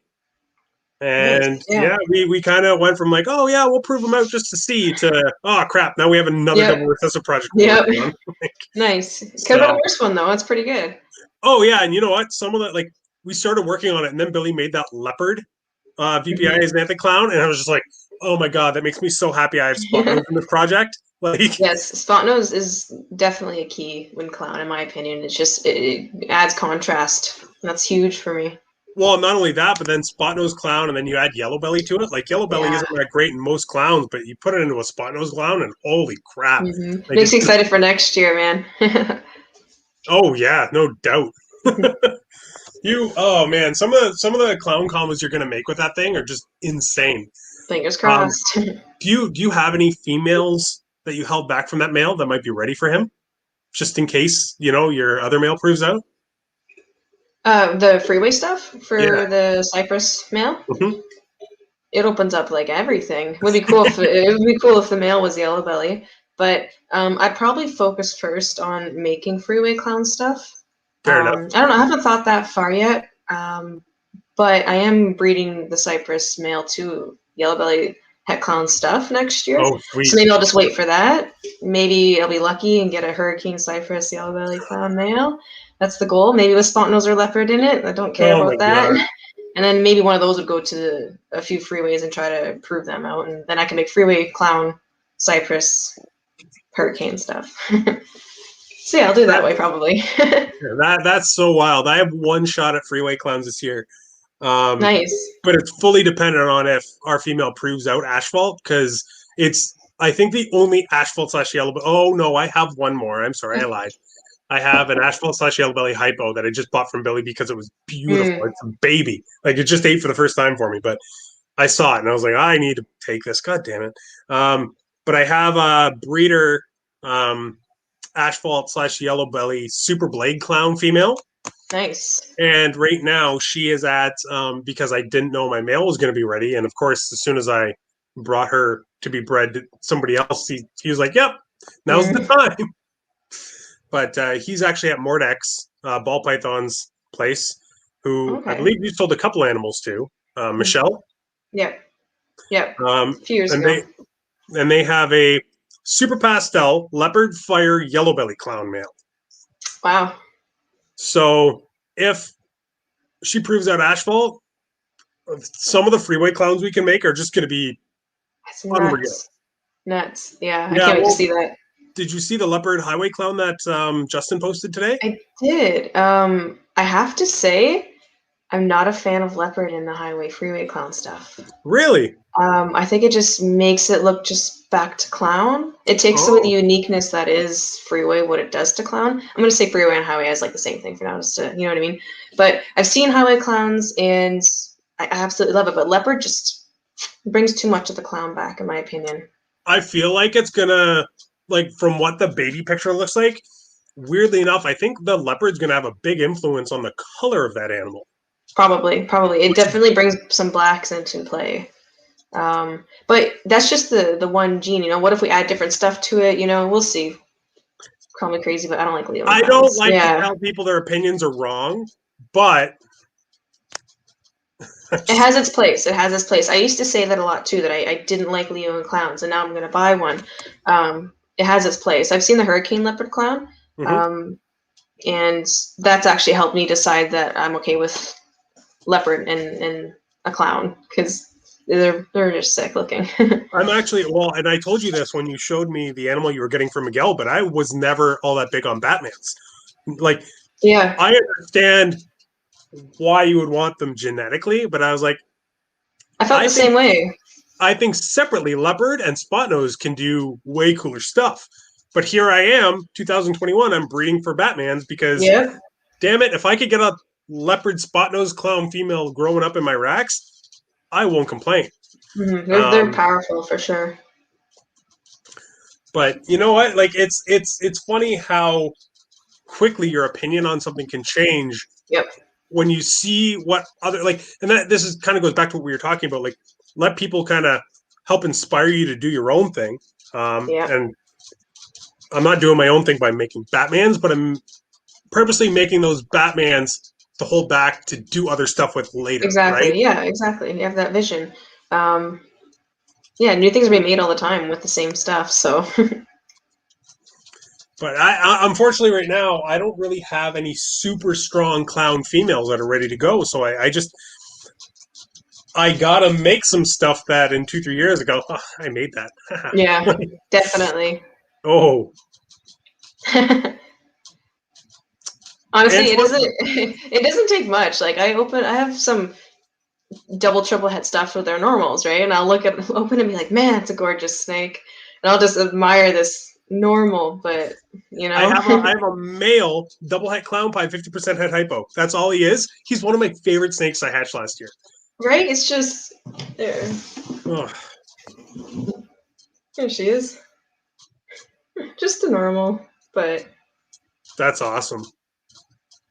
Yeah, it's funny too how people are like, oh, all you care about, like, I don't say a lot of people say this, but that you always get the people, I don't know if you see the comments on YouTube, like, oh, you breeders, you only care about the money and getting as many genes into a snake as possible and blah, blah, blah. And I'm sitting here like, man, this is one of my favorite snakes I've hatched. Like, it's just a fucking male, double head clown pied. Look at that. He's beautiful. It's very dark. Super dark. The back half looks almost leopard. Yeah. Like, but he's just a fucking normal. And, just gorgeous. Blacks are super black. Yeah, that's a nice one. Oh, man. And, like, got a little ringer going on, too. Actually, he's got 2, I think. Yeah, he does. That's cool. Yeah, see, it's just, I love them all. Really. Yeah, it doesn't matter if you hit your 15 gene fucking double recessive. Like, sometimes the simplest shit is just so cool. And he's actually just, like, super chill. Like, they're just, like, hanging out, you know? Yeah. Go back. But, like, it's weird because financially, holding that animal back that I just showed you would make no sense. But I'm probably going to just because I like them. Like, right. Why the fuck not? So it's good to have backup males too. Well, the funny thing is, he's got a brother that's still here because I keep going back and forth on if I want to sell him or not. But the brother's just a pastel, double hat, clown pied 50% head hypo. But he's just wild looking. He's in shed right now, so I'm not gonna bug him. But it's so tough because I'm starting to suspect that the leopard pastel lesser clown has another gene or something going on, or maybe he's het for something else I'm not aware of. But every so often he throws a really crazy leopard combo, and it seems to only come out in the leopard something het clowns, not any of the single gene leopards. But then this pastel came out just looking insane. I was like, do I want to spend the time to try to figure out if it's something going on and keep back another het male? And like, it's a tough decision to take up rack space to work on a maybe. You know what I mean? Right? I have that going on right now too. Luckily, I was able to produce. I mean, I don't know if I should say luckily. I could have really used a male, but 4 female combos that just I don't know what they are. It's something. It's like I kept 3 of them, but there's one. It's like I don't know if I really want to sell it or not, or work on it. You you have the world trying to impress you, man. That's pretty huge. Leopard, Hurricane, Yellowbelly, Orange Stream, Desert Ghost, Clown. Yeah, send me that picture. That sounds amazing. Man. That guy has some insane animals. Oh my Oh god! yeah, I Did you see know. his Stranger DP clown? Yes, I harassed him for a while for a Desert Ghost pie. I'm like, hey, yo, you No, got any? I've told him a few times that like one of my very few like concrete goals in this hobby, business, whatever you want to call it, is to grab something off him. Yep. Weirdly enough, it's funny. I got this animal from Brandon. I want to say a year and a half ago now, and she was like 700-800 grams, and just like always eats, just has grown super slowly. And I opened her bin actually maybe 20 minutes before we did our sound check, and she's going into shed. And I showed you that other girl I had that I was pretty sure I missed the ovulation on, the ODHRA hepide. Yep. And I was like, oh, that's really weird. I don't usually miss ovulations. I opened her bin up. She's in shed. All of a sudden at the back of her bin too. And I was like, what the hell is going on? Yeah, she looks good. So I'm praying because if those two both go, I'll be very, very happy because his blade clown I put to the spot nose yellow belly clown just to try and make some female spot nose clown just to hold back. Yeah. And I mean, yellow belly never hurts. And then the ODHRA hepide, I told you went to the banana ODYB entry pied. Yeah. So I'm partial to OD het reds. They're made for each other, I think. I am very I know there's a lot of combos that could be made with that pairing, but I just want to see a super ODHRA pied. Just if it's just the head, but it brightens it up because like I've seen a pastel RA pied, I've seen a super pastel HRA pied, and the influence that it has on the head with the HRA is pretty cool. So I think OD and super OD and an HRA pied would be awesome. I'm actually pretty positive I made one of those last year. But super OD HRA super pied? OD het red pied, yep. Oh, however, wow. it was it didn't make it out of the egg. Oh, it was a smaller egg, so I wasn't sure if it was super OD or if it was just OD and just didn't have a chance to color it, but it looked super OD. And it was het red. So rough, like obviously you didn't see it out and shed and colored up, but like it was yellow. Was it? It was yellow. That's yeah, and it had head pattern, and then it had a saddle halfway down the neck. So it did have a saddle, thin, just black, like you'd expect from a super OD, and it was yellow. It wasn't orange. It was really cool. That's really neat. That makes me very excited, and obviously that would darken and deepen once the animal came out and shed and stuff like that. That's absolutely wild. I don't even know. Some of the stuff that we have the potential to make this year has just got me shaking my head. Like I don't know. It's exciting, definitely. Yeah, it's funny how we went from like, oh, we should experiment with some het red exotic pied stuff, and all of a sudden I have 4 clutches coming this year that might be het red pied stuff. I'm glad because I think a lot of people are scared of the het red pied stuff just because it normally throws high weight, but it's still a beautiful snake. Like Foster, no, I've actually never heard that. So that's pretty cool. Have you heard anything about Cypress and Bongo being allelic? Well, Foster and I had this conversation, I think it was yesterday. He's the one who brought it up, and I haven't heard it before either. But from what he showed me, I wouldn't be surprised. Wouldn't be surprised. I wouldn't be surprised at all. That's that's the Bongo. Oh, that's the Bongo Mystic you said? Yeah. Yeah, at Ultramel and got She's nice. Well, hold on. If I can get her to stay still for 1 second, she's not gonna. Oh my God! Trying to show you her head.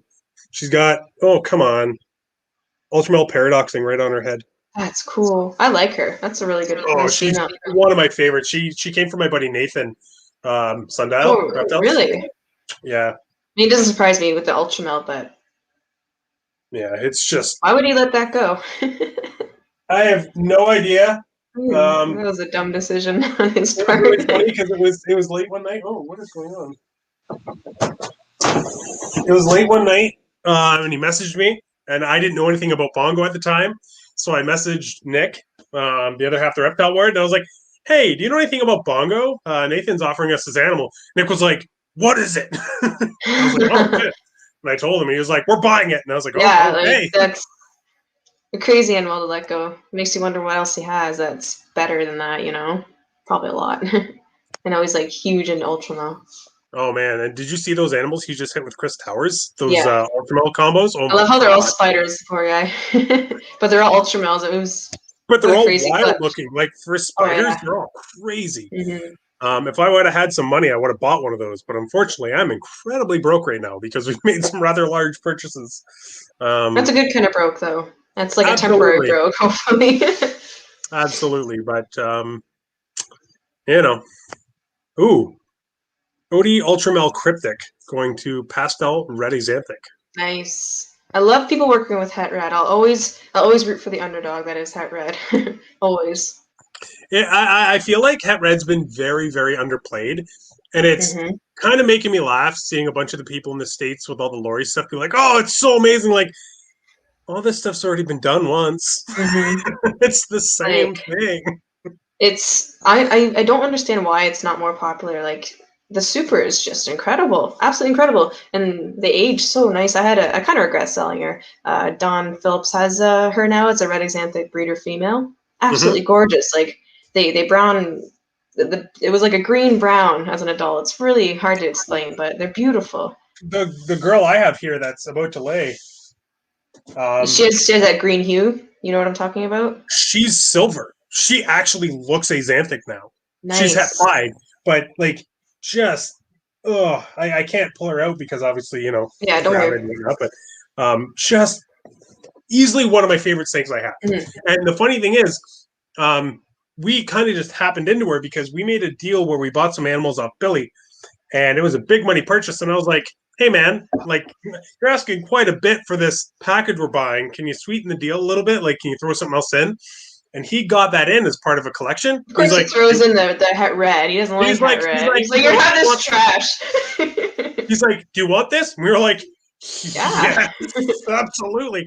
I know she's one of my biggest girls. Like she's huge. She's got to be like 3,400 grams. Wow, nice. And I know that's not huge for a lot of people, but most of my females stay smaller for some reason. Might be Yeah. because I feed them small meals, but whatever. Hey, They're it still healthy works. and they still lay. So, Hmm. um,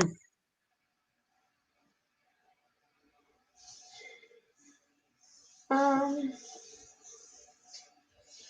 well, if we're hmm, talking ball pythons, the one that means the most to me would be my first holdback, butter spider female. mine is going to be the girl that I just pulled out, just because of the drastic, Mhm. drastic chances of her not making it and still being what we got. Like just the story and everything. If I Yeah, had to get rid of everything but one, she'd be the one I kept. nice. Yeah. And then for the hog noses, I don't know. Have you ever seen Norman? I don't think so. No. We hatched a hog nose that came out under a gram.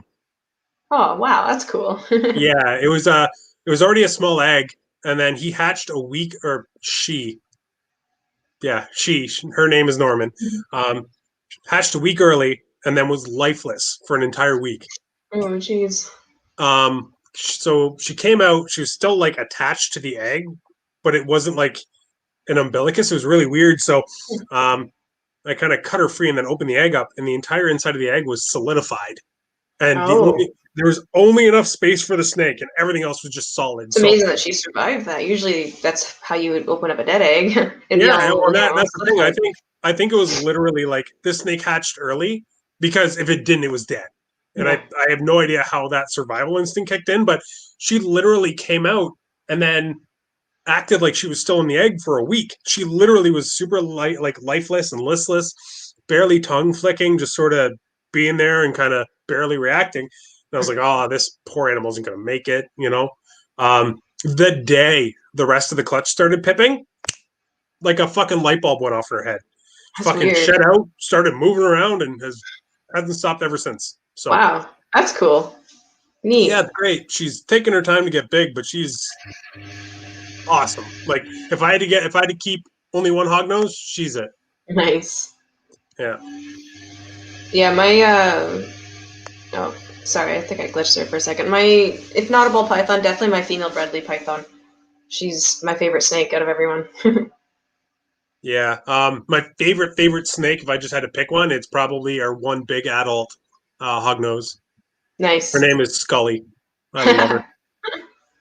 Yeah, I love her. She's the best. And that's hard because like I have a spider over here that I've had for like 12 years.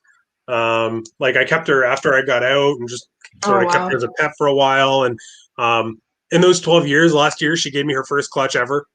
Wow, nice. Yeah, pretty insane. Um, but yeah, I think it would still be Scully if I had to just pick one out of everything. Mhm. Yeah, GHI bongo Oh, clown. That's what if you cool. feed something that's small? Um, Rat tails? what? No, when she came out, I fed her day old pinky mice heads, and I Oh, had pinky to mice heads. squish them a little bit. Yeah, I would Um, imagine. and then I'd feed. Usually, I would take another day old and one of the hatchlings, and I would alternate between the hatchlings. But they, instead of getting like a bigger pinky each, I would give them the body of the smaller pinkies and then another small one. Um, and that seemed to make the rest of the clutch fly in size. Like they got big really quick. And she took about 2 months to get to like normal hatchling size. And then once she hit that, she's been great ever since. Nice.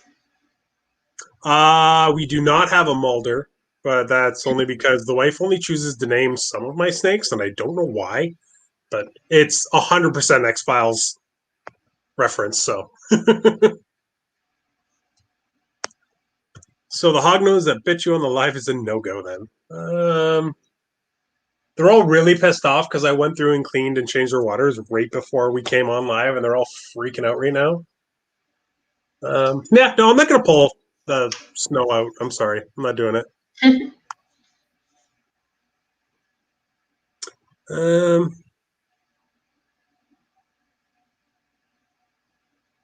why don't you answer that one first? It's a good question. Scariest moment was probably, this was over a course of a few months. I actually, this was another big thing in the hobby that almost broke me, but you learn from your mistakes. I purchased a group of animals at the time. This was like 7 or 8 years ago. At the time, I didn't have very much of a large collection. I was still in my apartment. I didn't have anywhere to quarantine. Mistake number one. But I got this group of animals. Unfortunately, one of them had a respiratory infection. Ended up spreading to probably about 10 of my adult animals. That was the scariest. I brought them in for testing. I got the proper medications. I was taking care of them. I ended up losing a couple of them. I couldn't sell anything at the time. I was just like total lockdown until it was fixed. That was probably the scariest for me. I ended up losing a breeder pied and clown females, and that was big then for me. Like that was big for anybody. that was That 7 8 years devastating, ago. and that pied female actually had very sentimental value to me. At the time, it was just horrible. But I got through it.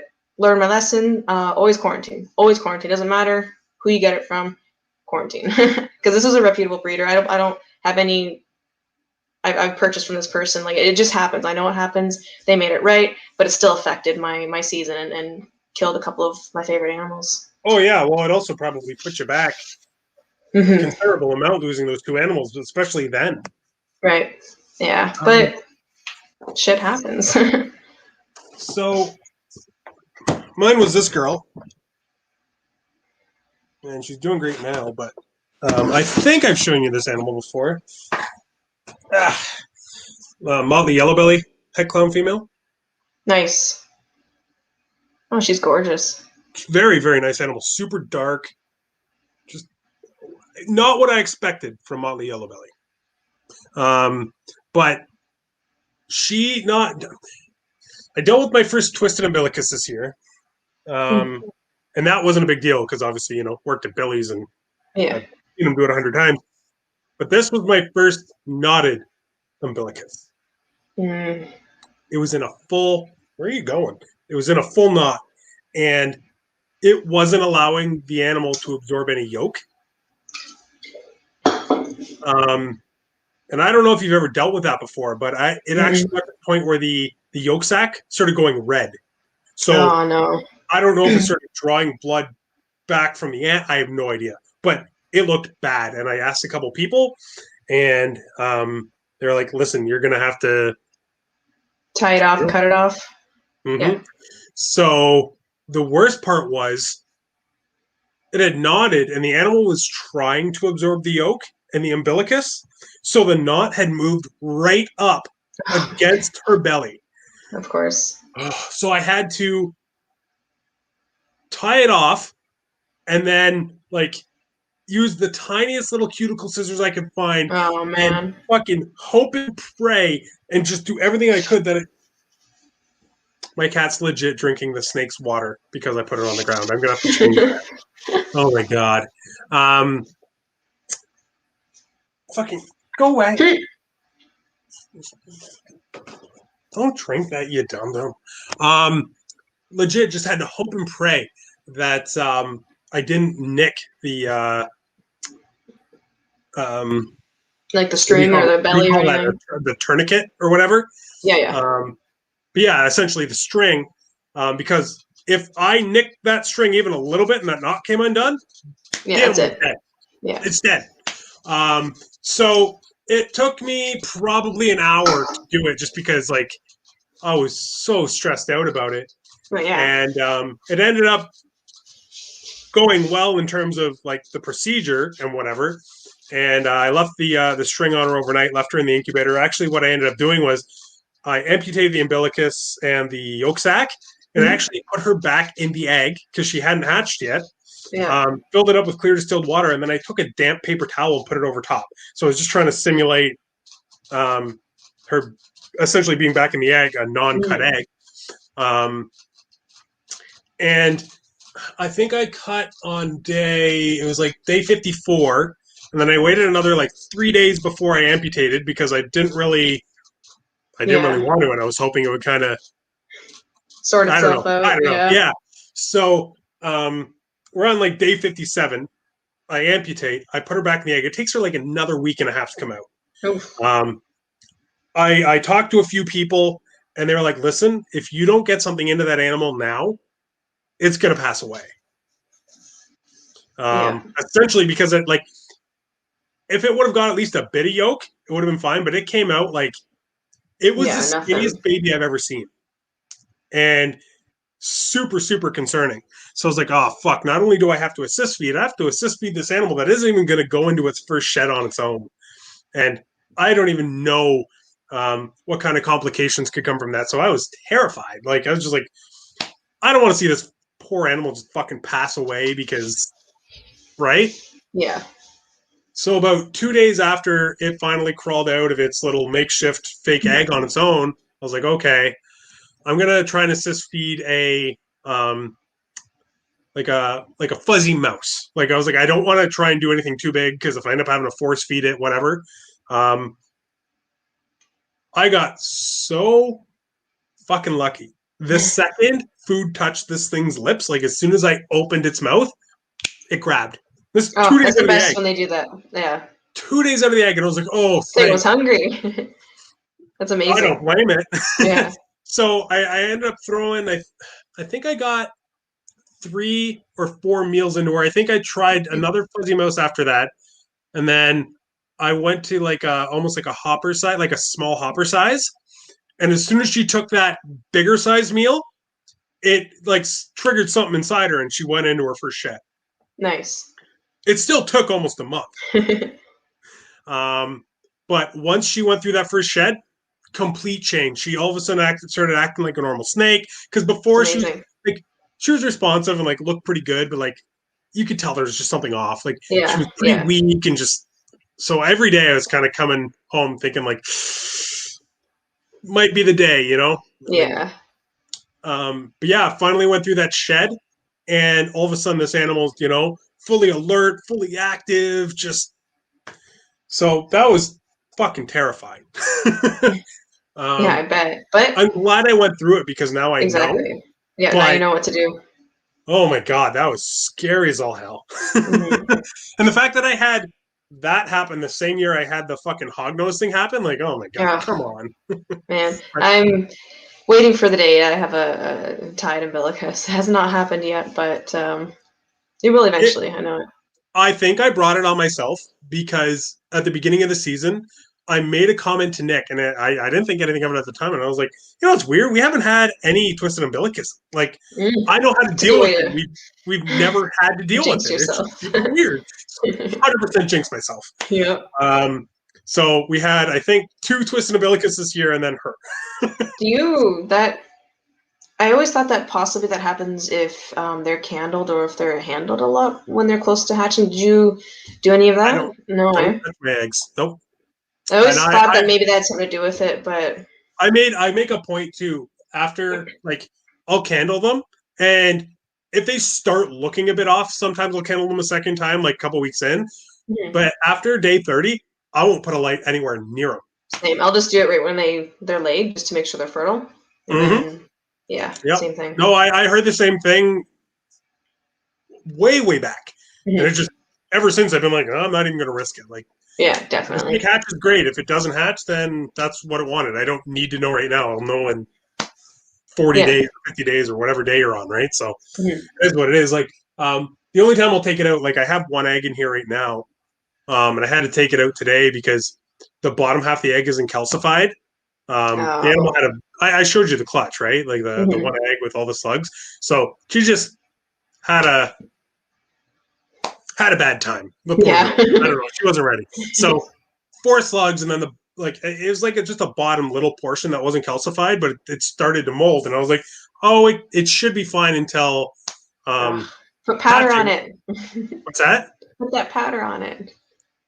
So I ended up pulling it out. I had to. Yeah. It got a lot worse than I thought it was going to. I had to clean the light diffuser, and then Yeah. I cleaned all the mold off, and then yeah, That stuff is a lifesaver. Yep, Tanaka. right here, It's I just just used it today. yep. It's a miracle. Like anytime there's any kind of mold, I'll wipe it off and just put that powder on it, and I don't have to worry about it again. Hmm. And you know what? I'm usually I would have just left it and been like, oh, I'm gonna see what happens. But I'm very glad that I pulled this one off and cleaned it, because when I pulled it out, I was like, oh wow, that is really really Yeah, bad. Like, it goes fast. Like the mold just it's incredible. keep the questions coming. This is great. Scaleless. I'm gonna try to be nice. Um, I don't like it. Don't like it. It's I want one just to have as a pet because I think they're neat. I don't think I'll ever try to breed them, ever. mm-mm. Um, I have a strong suspicion that we will never see a female on eggs. Agreed. It doesn't make sense that Oh. they would be able to calcify. Um, I don't want to go as far as saying they're an abomination. I just not my thing. And that's fair. They just look wrong. They don't look like they're comfortable at all. That's just how I see it. Hey, and I mean, it's all good. I personally like the way they look, I but mean, I've they're always pretty. liked. Like if I'm scrolling through Instagram or something, my eyes are drawn. Like, oh wow, it's gorgeous. Oh, it's a scaleless. Well, no wonder. And I'll keep scrolling. But yeah, they're beautiful. But I feel like that's a little bit past the point of where we should be going with these guys. And you know what? I mean, I don't know about that, only because I think we're doing a lot of stuff with ball pythons that are probably past the point of what we should be doing. Like what? So I don't know. There's not necessarily like the spider stuff, because I don't mind the spider stuff, but like Mhm. people pairing for like super black pastels, super cinnies, like, yeah, you know what? A spider might come out with wobble, but you're pairing for stuff that could literally have completely lethal kinks all throughout the body and all, you know what I mean? Like, and I'm not one to shit on anybody for doing anything. Mhm. You want to go for it, go for it. As someone who produces them, I want to play devil's advocate here. Okay. Now, my line doesn't kink. I've never had that Doesn't before. kink. I'm not saying it's not my line. I'm just the animals that I happen to pair. They're Okay. compatible. I don't have a line or anything. That was the wrong wording. But Okay. my devil's advocate is at least if they do come out kinked, either A, they're already they're gone, or it's an instant call. Anyone who has a heart would instantly call them. The scale is, they're not called. They're still living. They're still, But the So problem is, if you have animals that you're seeing visible kinks like that on, the chances of your animals that come out that not yours, like yours might be perfectly healthy, but say somebody has a clutch of 6 eggs and they get 3 super cinnamon or super black pastel, 2 are kinked and 1's perfect. The chances of that animal actually being perfect internally are very, very slim. So the fact that people only look at it visually and go, "Oh yeah, that animal's fine," like probably not. Like chances are, if you X-rayed that animal, there'd be. I would love to have access. If I had access, I would just to see, because that's true. I have in the past actually run my thumb down the back just to see. But that's only, it's as much as I could do. But if I had access to an X-ray, I would definitely be interested in seeing that. I'm not, like I said, I'm not shitting on anybody. Everybody can do whatever they want. I mean, if you're comfortable putting an animal down, if it's not, the quality of life, you got to make that decision as long as it's not in any condition to live and you're in the position to put it down and you're willing, then, I mean, absolutely. I'm very interested that you say that yours don't kink or you haven't had one yet. That's kind of crazy to me. But awesome. That's fantastic. You know what? I lied. I did have one a few years ago. It was in the egg, but it never hatched or anything. But it did have a kink. Okay. But it was not developed. So. But if it never made it out of the egg either, like that, right? Yeah. But it was it was an 8-ball. So. Oh, was it? It was. But otherwise, anyone that I've actually, all the rest of them have come out and been fine. Like, I actually have I'll show you since she's right here. This is a super pewter girl. Also with, oh my god, that is not what I expected that to age and look like. I believe she also has sugar and spot nose. Oh, is that from the same clutch that Michelle bought her animal from? Probably. Yeah. I've produced a lot of similar animals. This is just the one that I've kept. But yeah, besides that one that never developed and pipped, they've all been just normal from the outside, at least. You make a valid point. But this is what I'm trying to say. I'm not shitting on anybody that tries to make them. I did, like, we had a pairing that could have made Super Cindy's last year. The female never laid. We put our pastel lithium clown male to giant cinnamon female, and she never went on to lay. But all I'm saying is, like, there are. Everyone has their opinion of the line and when it's crossed, basically. Exactly. Yeah. So, what I might think is acceptable, you might think is well past that line, or vice versa. And I mean, it's all. It depends on the individual. If you're willing to deal with whatever consequences come from what you're trying to breed, then all the power to you. Exactly. And it does help to have a snake eater when those things are, when that happens, right? If you don't think you could do it yourself. Yep. We bought a pair of Boyega Cyanea for that purpose. I love that genus. This is something I would love to own one day. I would love to own one too. We bought 2. We bought a male and a female, and we were told that they were captive hatched or captive bred. No. They were not. So I'm guessing they died soon after you got them. No, they survived quite a while. Really? So yeah, so they survived. So they were on pinkies for a while, pinky mice, because they're quite a smaller species when they hatch. They're little like shoestrings, right? Yeah. And literally and they weren't even housed together. Or near each other. One was at my place, one was at Nick's. And the same week we upgraded their meal size, and both of them died within 3 weeks. And then we got them necropsied, and internal parasites. I was about to say, it sounds like parasites. Yeah. Didn't even think to check them because we were told they were captive bred. That's a shame. Never doing that again. People should be honest about that, like, because if you would have known, you might have still bought them, but at least known that you should have. I could have treated them. Yeah, exactly. Yeah. So now because of that, these animals have died, and now you have this bad taste in your mouth from that breeder or whoever, not even a breeder. But I'll definitely get the species again. I love them. They're such a unique animal. All the Boyega I find are. Yep, I'm a huge fan of clubrids. Like, it's just, if I had more space, which I'm hoping to soon, I'd dedicate a whole room to various species. When we eventually have more space, I think the general consensus between the wife and I is we want to do like a wall almost of Yes, me PVC too. enclosures Mm-hmm. and just do a whole like a variety of different like arboreal species and display Yeah, species and stuff like that. I think it would be so neat. yeah, that's the plan here too. Hopefully, next few years. Yeah, I would love to have, a couple like emerald tree boas and a couple green Mm-hmm. tree pythons and, a couple different of the boigas and Yep, oh, this chat's getting a little I know nutty we're there. neglecting it. People are getting offended by my comments. I'm not saying that you're bad to make them. I just said I I tried to make them mean, too. in our defense, you did compare a scaleless to a super cinnamon. Let's just be real. Generally, though, when scaleless hatch, they hatch. And when super cinnamons are kinked, they're fucked. So, Yeah, it's just nature being nice to them. That's all. The super cinnamons are like, here, let me just. You I'll don't need deal to live with through you right this. now. Yeah. Nicole's already actually answered this question. Well, the second part of the question. But do you want to get into Yeah, why not? the first part of it? Yeah. So what inspired me was the genetics.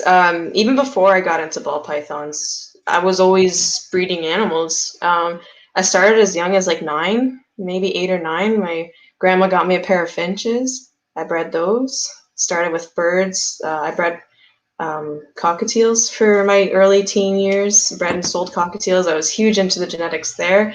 Went on to fish. Bred fish for a while. And then I got into the ball pythons, and that just stuck. And the biggest thing for me is the genetics, and that's what got me. That's for sure. That's awesome. Um, Honestly, for me, it was actually just seeing, well, it kind of the genetics, but in a different way. Like I saw my buddy that was already breeding in the Mhm. city here, making all these crazy looking snakes. Yeah. And I mean, at the time, a crazy looking snake to me was a xanthic spider. Like, Yeah, yeah, yeah. spider. I was like, that's insane. Like, If so only we knew. exactly right. So at the time, I was just like, oh, this is insane. So I just looked more and more into it, and I was like, all right, this is something I want to fuck with, right? um, and probably shouldn't have jumped into it as quick as I did because I got out after a couple of years because it was just frustrating and stuff like that. But obviously, when the bug sort of got me Came back, again, yeah. I got very lucky. I was fortunate. I got hooked up working with Billy and stuff like that, and Mhm. um, luckily got to avoid many of the downfalls that affected my outlook on the hobby the first time. So Right. Well, yeah, things happen for a reason, though, right? So. yeah, it's funny because every once in a while I'll think to myself like, where would I be if I would have just stayed in it? And then I have to sort of check myself and be like, listen, it might not be a good thing. Like where Exactly. you You might could be have at never might, come back if you waited a yeah, bit longer, you know? yeah, So, or it could have been a bunch of crap. Like mhm. who knows? So instead of thinking about like, oh man, you could have done this and you could have had that, like I'm just like, no, be thankful for where you are instead. Exactly. Yeah. But we're already over 2 hours, so I'm going to see if anybody has, another one or two questions, and I Sure. think it's about time we wrap this up, so we don't keep you all night. Unfortunately, I haven't eaten, so I gotta go do that also. But yeah, if anybody has any last questions for Nicole, let's throw them in the chat here. But before they start populating those questions, I just want to thank you for coming on. This was super fun. Yeah, for Um, sure. there were some really good questions from the chat too. Yeah. Yeah, this is just a fun conversation. I think you should come on these more or do your own because you have a lot of information to share. Thank you. Doing it 10 years is a long time in this hobby, it seems. So Yeah, it it's doesn't feel like it, honestly. When I say that, it's like, oh, I still feel like I don't want to say some nobody, but I'm just doing my thing, and it's really, really cool, really rewarding. nah, I mean, as long as you still love it after all this time, that's really all that Oh yeah. matters at the end of the day. Oh yeah. Like I almost got out of it a couple of years ago. I downsized heavily, and then I came back, and I know for sure this is what I want to do. No question. Yes, I did actually. I purchased a snake for a specific project.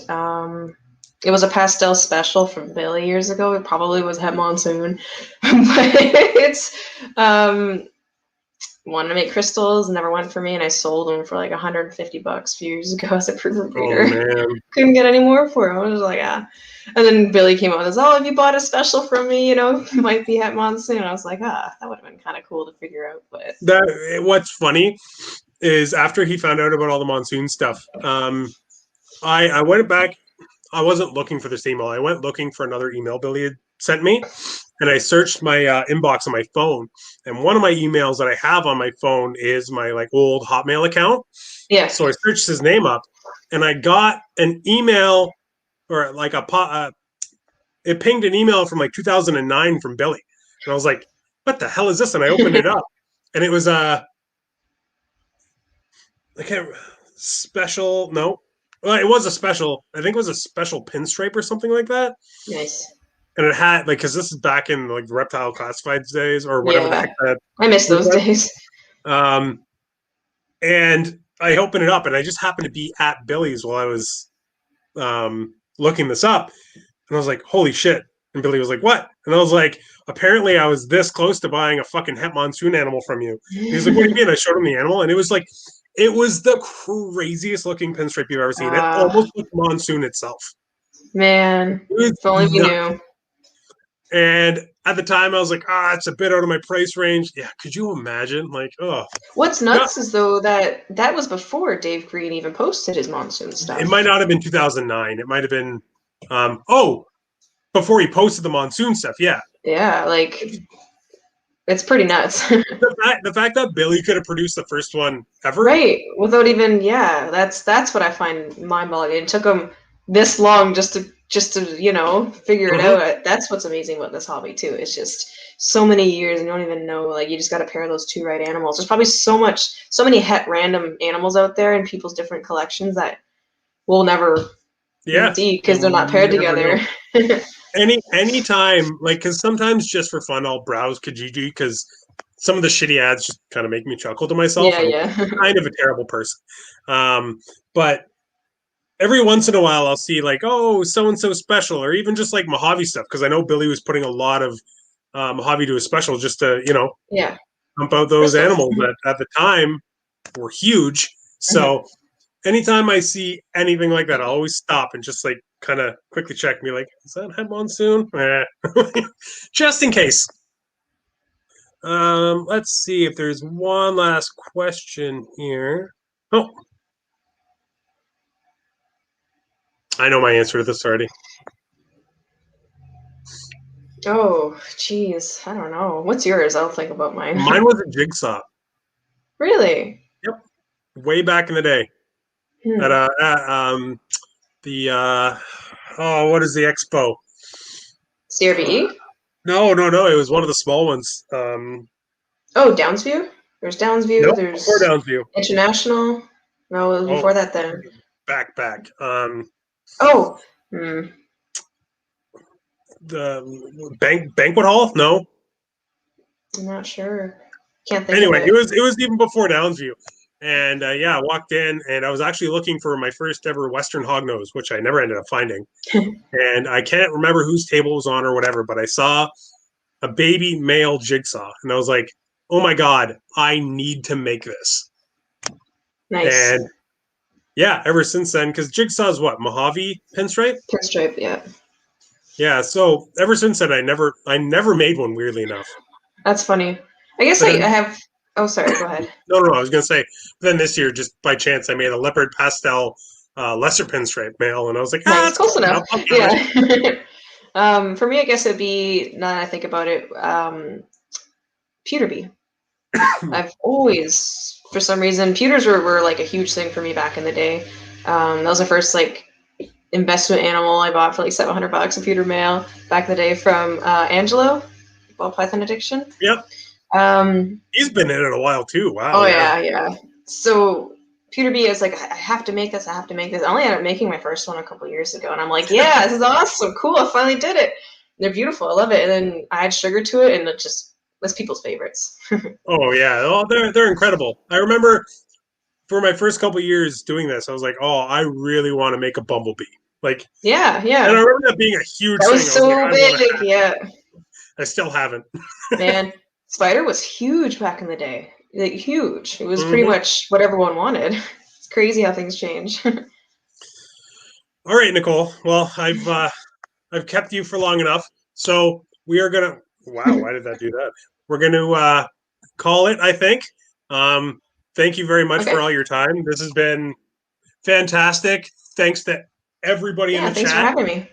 Oh, this was awesome. I really appreciate you giving me as much time as you did. And Yeah, of for course. everybody that stuck around this whole time, I don't know why you're not doing something more fun on a Friday night, but we really appreciate that you're Yeah, not. thanks, guys. No, this has honestly been amazing. I really do appreciate it. And I hope you have a good rest of your night and good weekend.